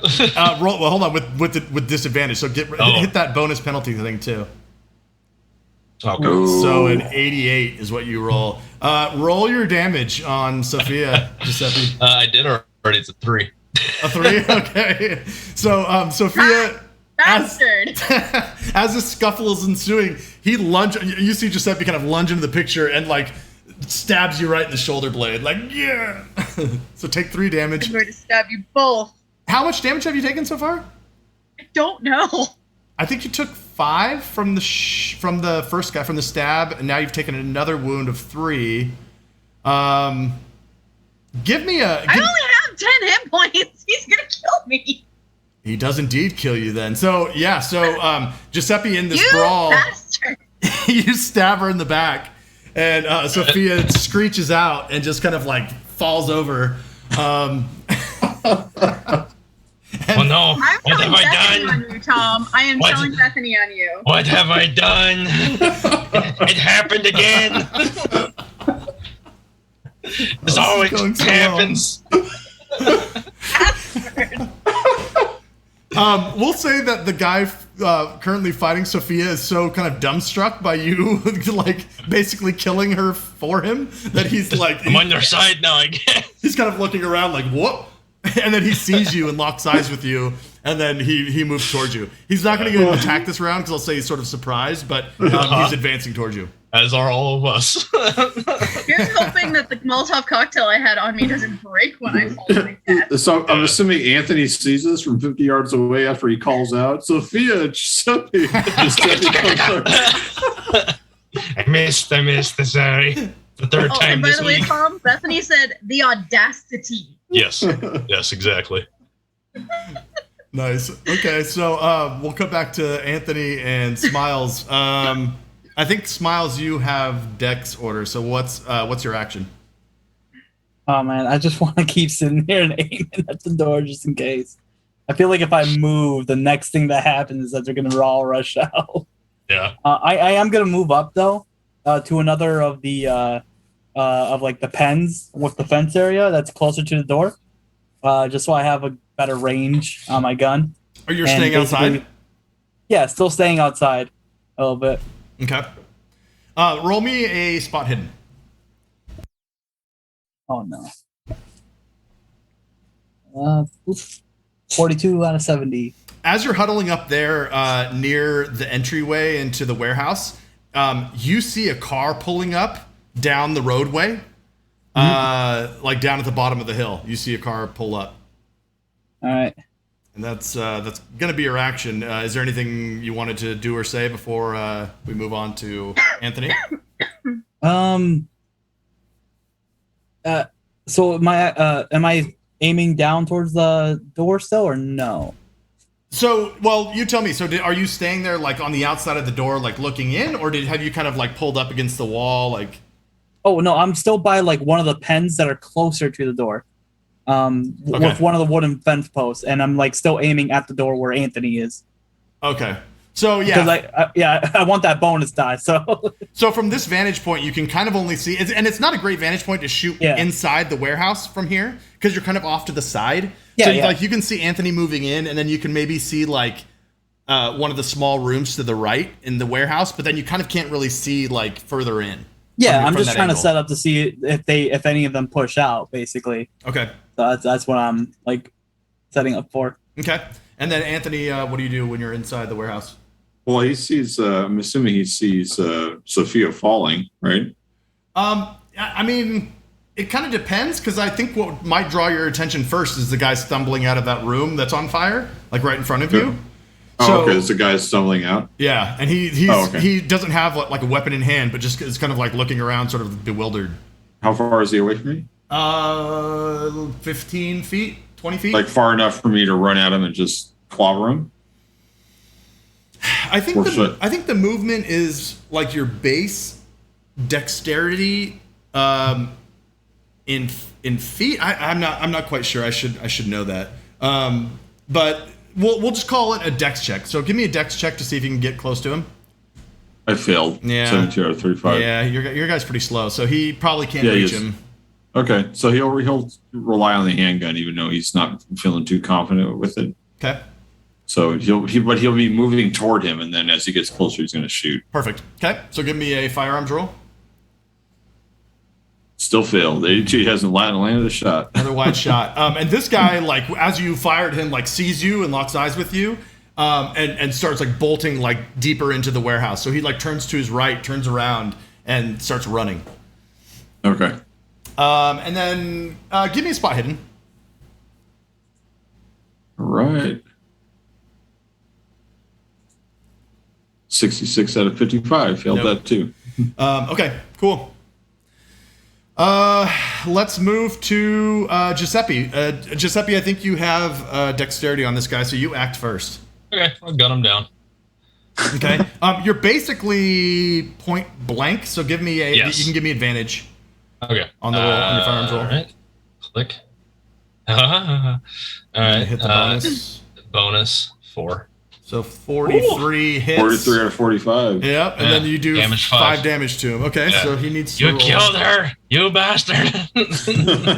Technically, you killed me. Oh, I know. That's why I said it. You killed him, not me. Guilty conscience. Yeah. So you shoot this guy sort of in the rib, like you kind of get him in the side, the oblique maybe, and he like holds his wound and collapses and is like breathing heavy, and he doesn't appear to be doing well. Like he's not he doesn't get up and attack you. Like he just falls over and like holds his side as you've shot him there. I'll just finish him off then. Okay. How do you finish him off? You just shoot him? Just shoot him in the head. Okay. All right. So yeah, you walk up as he's like laboring, breathing. He's dropped his weapon, and then you just fire. Bam. Yeah, coup de grace. Done. Okay. Okay. I'm down to 16. Oops. Didn't mean to do that. Hey, got him. Giuseppe, as you finish off this guy, and then you kind of take a look around you. There's a small area just below the catwalk to your left that you can kind of see down.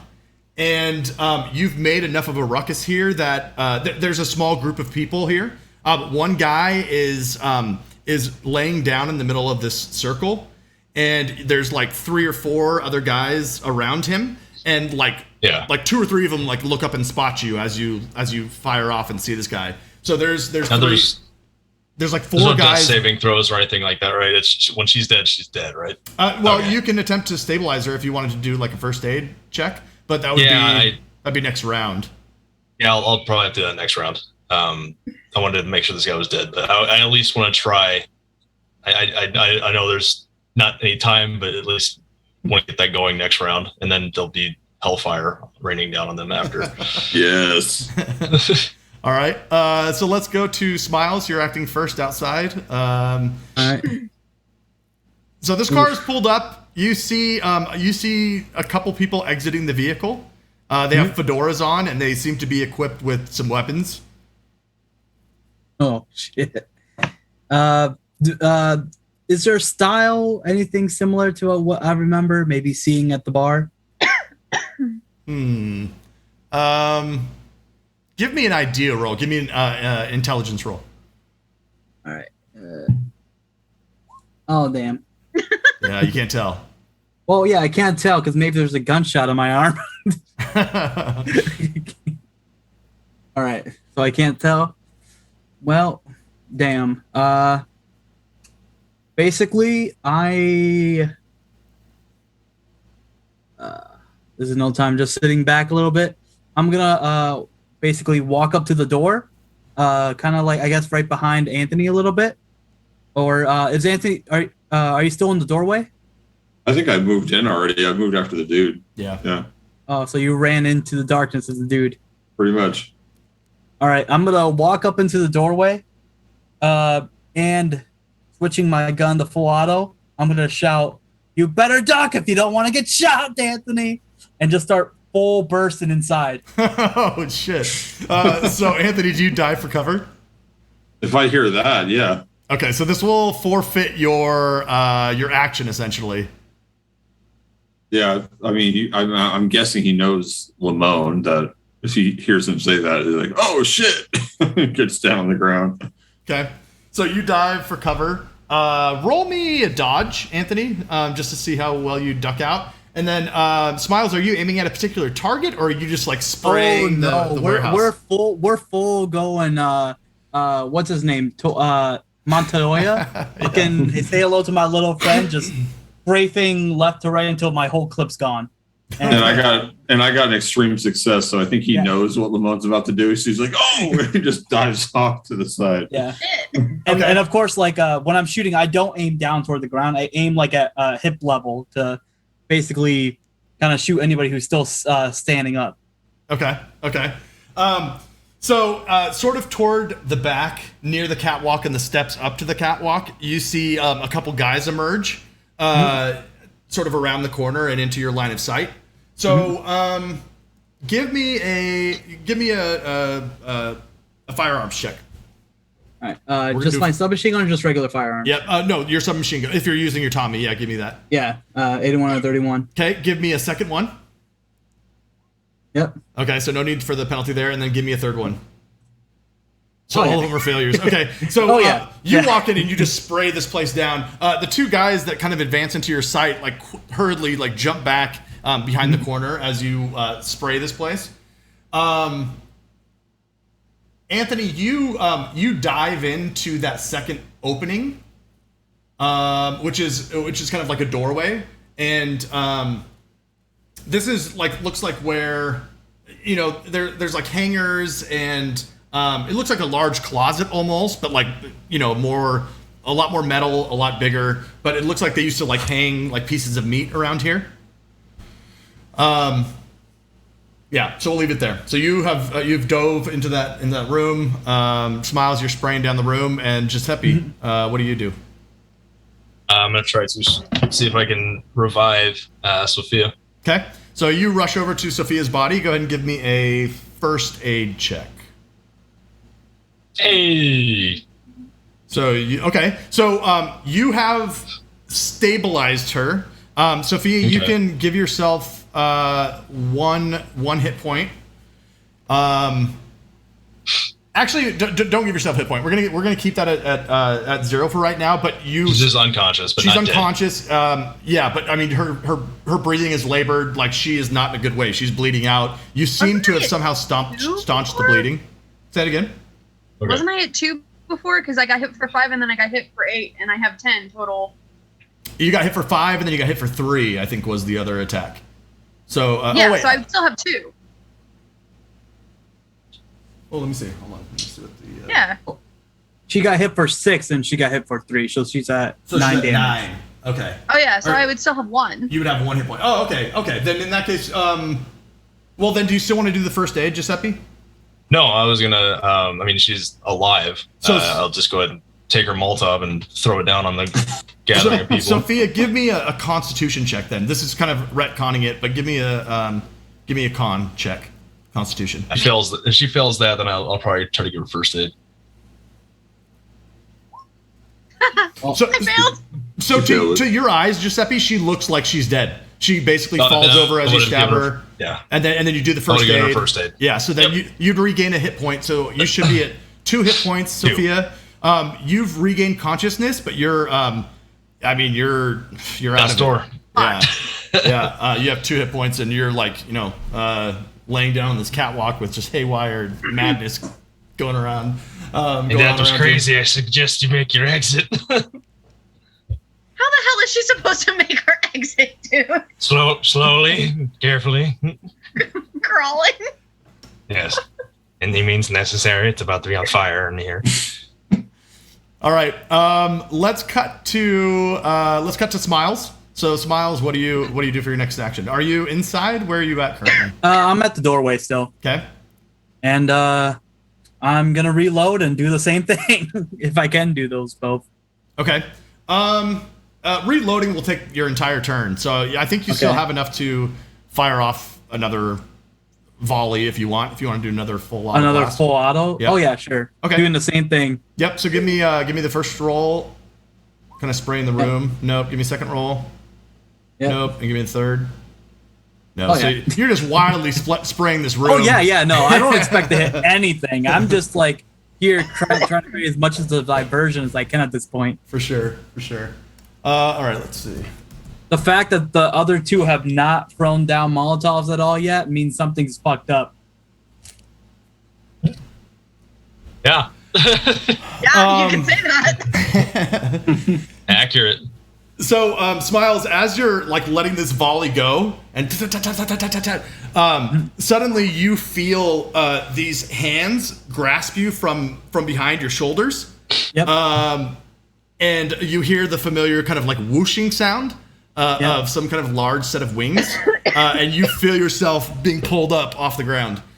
So I'll give you a reaction to. Well, actually, we'll take that up on your next round. So you're being currently lifted off the ground by something that you did not previously see.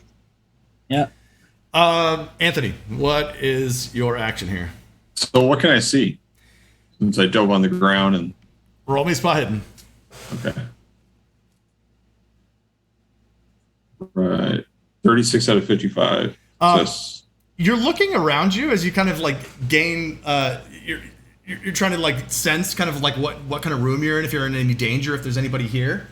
As you kind of turn around and look at the back of the room, you notice that along the like the corners, just there's this black. I'm not sure what you would even call it. There looks like almost like a hive or like a the way that hives are kind of made of like stuck dirt, you know what I mean? And it's just kind of like stuck up against. You see something like almost growing in the top corners of this room. And you also see like kind of like bones sticking out. It's black, but you do see like little specks of white sort of peeking out of this mass that's growing on the roof. So sanity? Yes. Giant wasp nest from hell. I failed. Okay, so roll me a D3. A 1. Okay, so lose 1 sanity. Okay. Do you have any action here as you spot all this kind of growth in this room? I don't think he really knows what it is. I think he's kind of freaked out about it, but I think he still hears Lamone firing the shots, and so I think he still has that combat tunnel vision. So it's more like oh my god, I don't know what that is, and then he tries to like peek around the corner to see who he can see if he can get a shot off on somebody. Which way do you look? Do you look down to the right, like deeper into the warehouse, or do you look toward the entrance where Lamone is firing? Well, back to the right to the guy that I was trying to shoot. Okay. Before I had to dive out of the way. Yeah. Okay.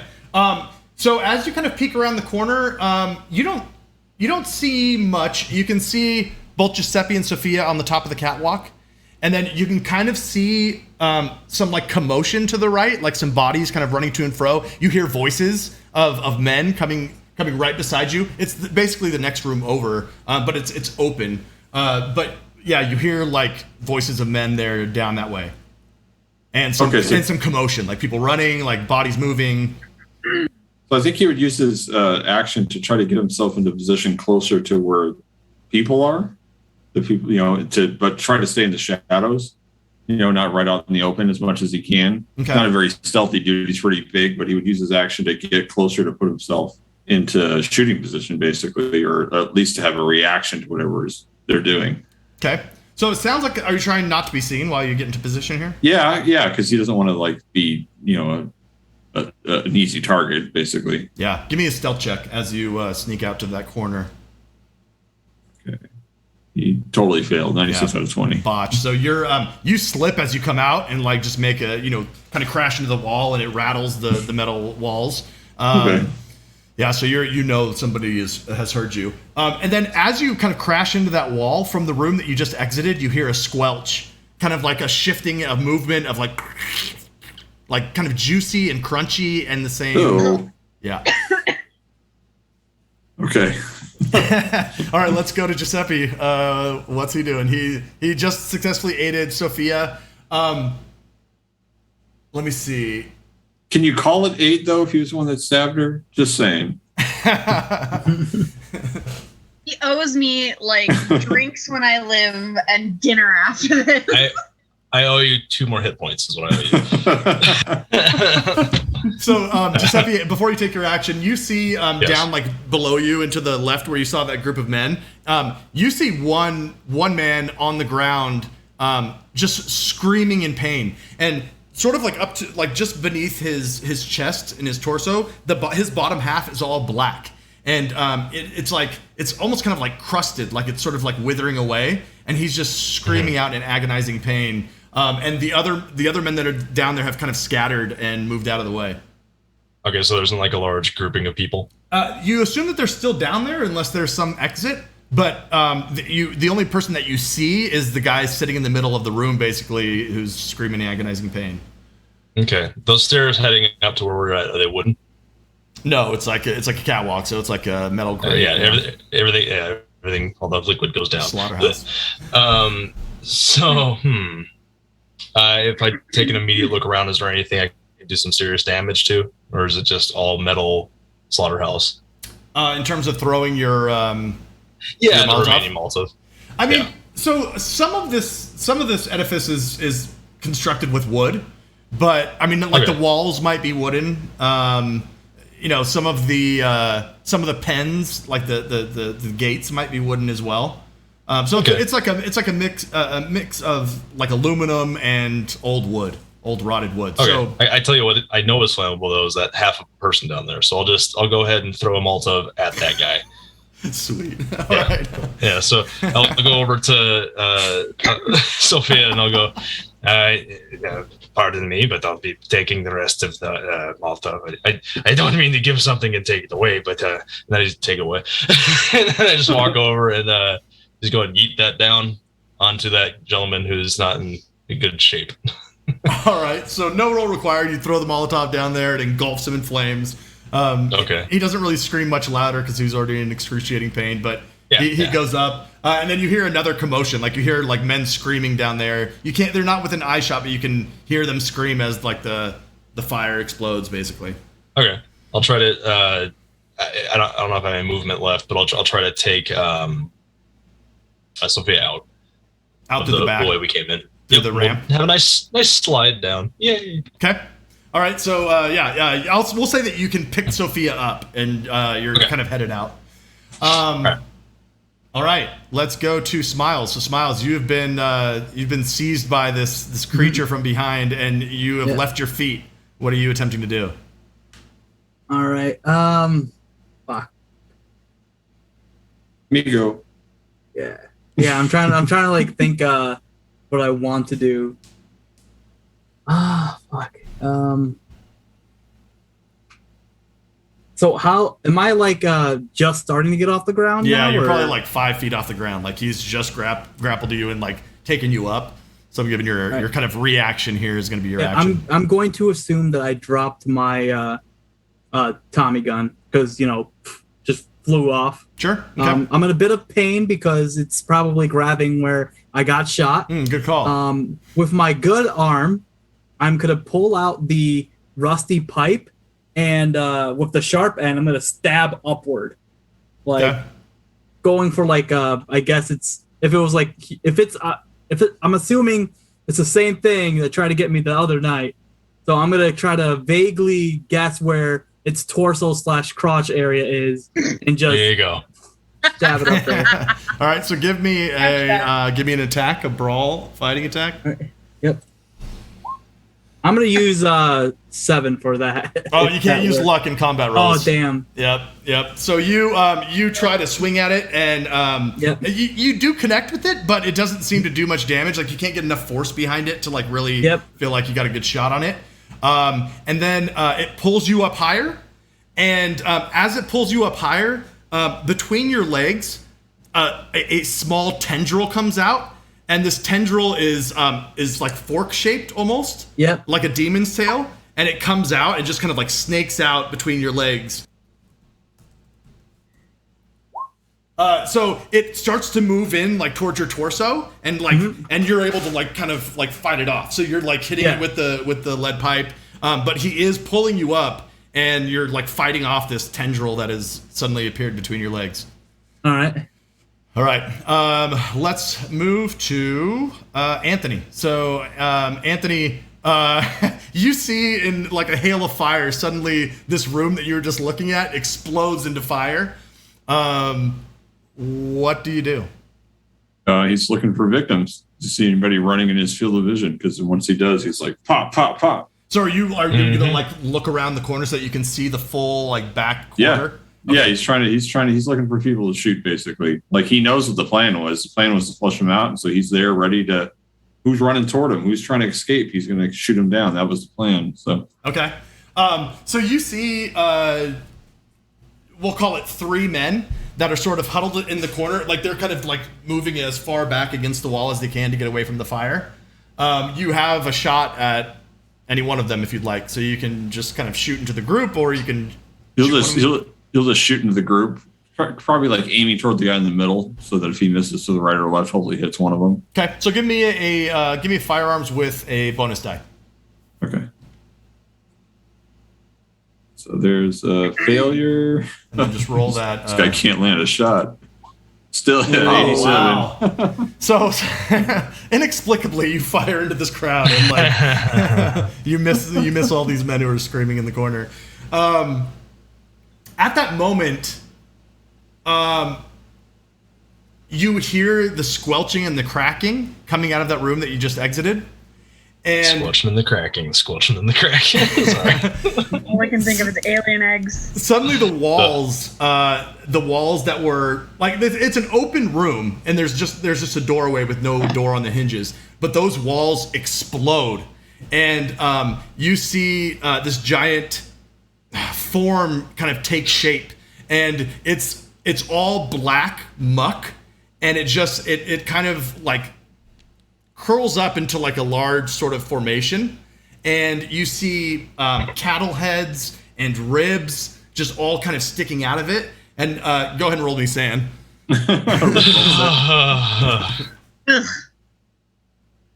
Gross. For some reason, he has this strange success. He's making his sand rolls and not his firearm rolls. Sorry about that. My cat was on my keyboard. Lose one sanity. Okay. Let me read out the book. It says, this horror appears as a large pile of bones, skulls, horns, and hooves, all covered in a black tar-like substance. It moves by slowly dragging itself across the ground. Okay, so this thing kind of forms up like into just some... It has no real shape, but just kind of like a blob or a slime takes shape and coming from out of that room. Bovine elemental. Giuseppe. Beef elemental. Giuseppe, so what is your action as you're lugging Sophia down the ramp? I'll try to lug her back to the car. Okay, so you're pulling her down the ramp? Yeah. Okay, give me a dexterity roll. All right. Don't drop me. Hard success. All right, so you're able to slide down the ramp, and you kind of hit the ground, and then you kind of get her arm around your shoulder maybe, and then get under her and kind of cart her off. I'll take my knife out of her as well. Okay. That's a terrible idea. Don't do that. That's how people bleed out. I'll put it back. Don't do that. Don't kill me. Let's go to Smiles. So Smiles, you are now probably about 15 feet off the ground. What is your action? And you're still kind of fighting this tendril off that's come up. All right, I'm gonna... God. I want to try doing the same thing again, but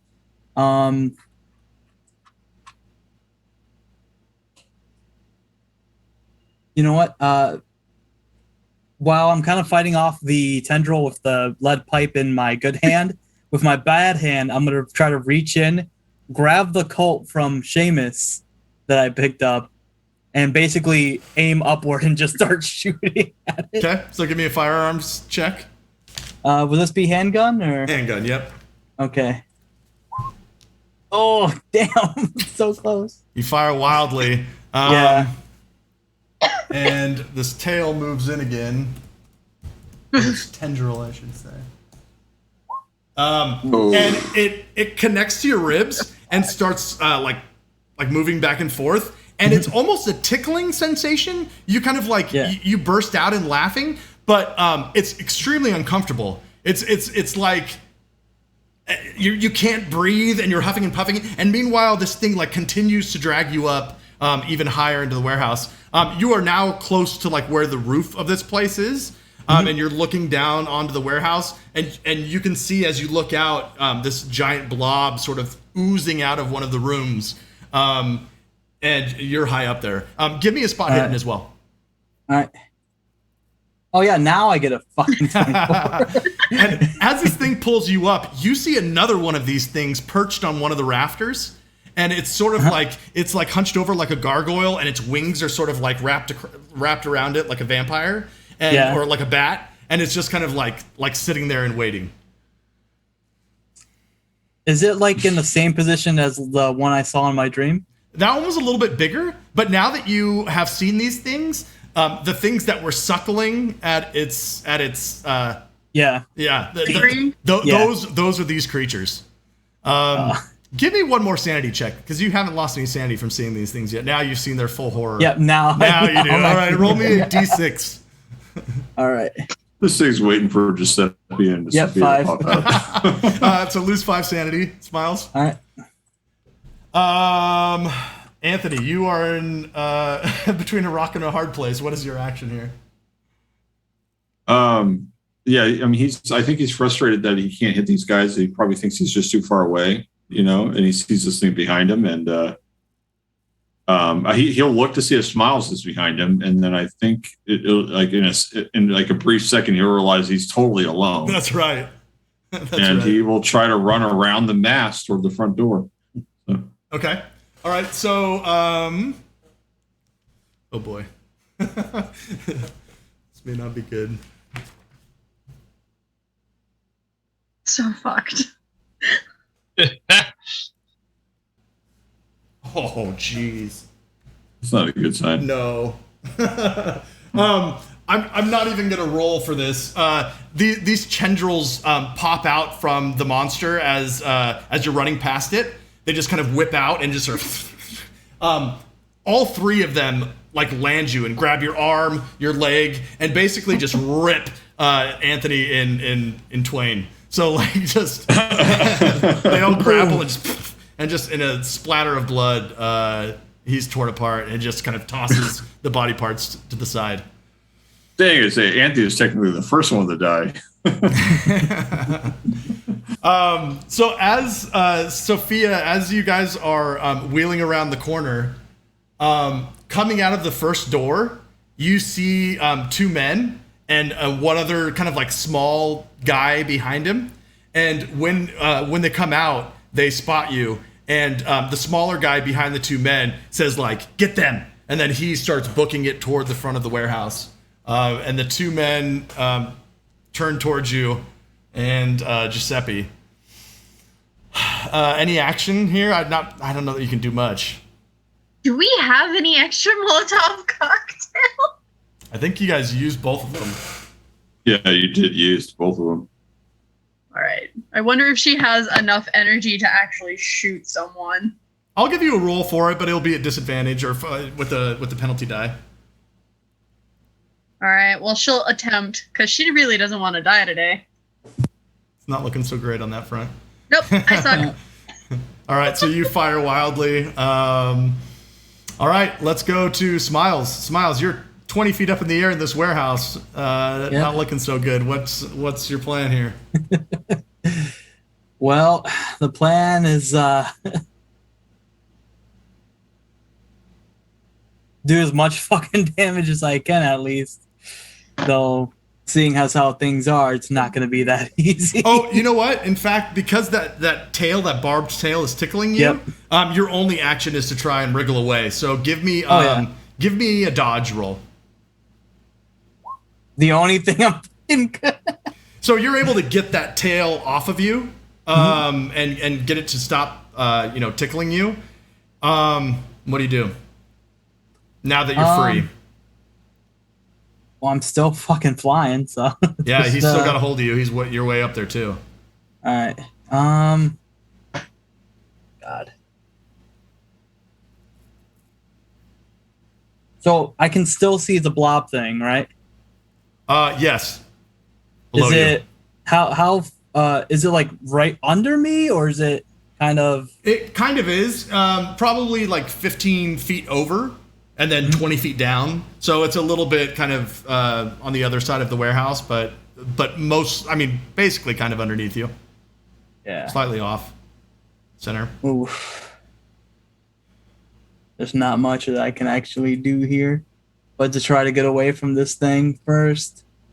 I guess once again, I'll try stabbing like one of the legs that's actually holding on to me from this thing with the pipe I have again. Okay, give me a brawl fighting check. Oh no, of course.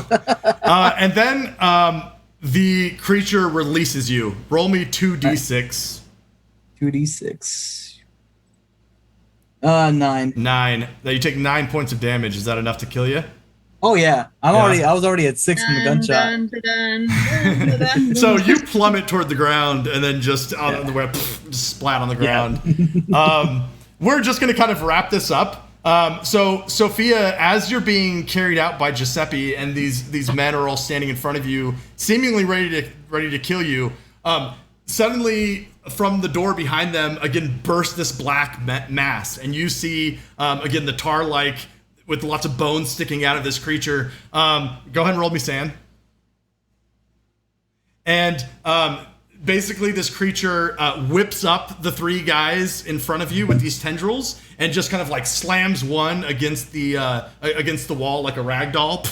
And then the other one, he's sort of like swinging around in the air. The other one... Somehow I have a hard success. Lose 1 sanity. The other tendril just kind of like punches the small guy in the face and throws him up against the warehouse.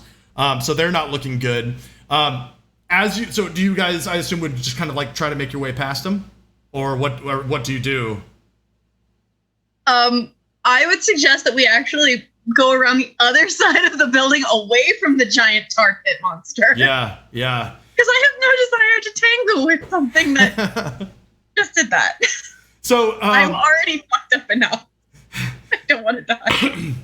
So from within, you guys, I'm going to say you guys get far enough away from the warehouse, and you hear a bunch of screaming and basically pandemonium going on inside the warehouse. You hear gunfire. You hear people say, "What the fuck? What the fuck?" Just like, it's just madness. As you kind of make your way around to the other side of the warehouse, you see that these 4, there's another group of men who have walked up to the double doors, and they look like they're gangsters. They all have fedoras and they have like automatic weapons. You see them enter into the warehouse and just start firing. Just start firing at whatever's in there. And it's just chaos. You see that part of the warehouse starts to go up in flames. The back half of the warehouse is going up into flames. But it's pandemonium. So I assume you guys are just getting out of there. Yeah, to the car as quickly as possible. 2 survivors is better than none. All right. So you get to the car, and the chaos is still going on as you go away. The fire, the men screaming, the gunfire. And I think that's where we end it tonight. Everyone's dead except for me. Everyone's dead except for you and Giuseppe, who somehow were able to get out of there. A true Cthulhu ending. A true Cthulhu ending, yep. Only one of us is severely injured. I think across town. I think across town there's like a sleeping, sweaty. Is it nighttime? It is, yeah. A sleeping, sweaty Preston just wakes up and goes, "Alone." Nice. I like that we leave it right there with him waking up. All right. And then there's an Eliza who's just going, I will never be called Elijah again. All right, so we'll wrap it there. We mourn poor Smiles. It was a great character, Johnny. It's so much fun to play with. No problem. I'm just sad because I wasn't able to give him like the badass ending he deserved. I had this whole like monologue thing where what I was thinking of, if I was gonna drop, I had the rusty pipe. I wanted to try falling onto the blob with the pipe and stabbing into it, all the while denouncing it as anything that Malone would accept as being more terrifying than man itself. Nice. Well, sadly, he wasn't able to do anything. Yeah, not to be so. Still a great character nonetheless. It was a lot of fun to play with. So thank you guys for joining us. Again, if you like the stream, make sure that you like and subscribe. Check us out next time where we'll be playing the conclusion of the Arkham Chronicles. The conclusion of the Reeling Midnight is the scenario. So we'll see you guys next time. Bye.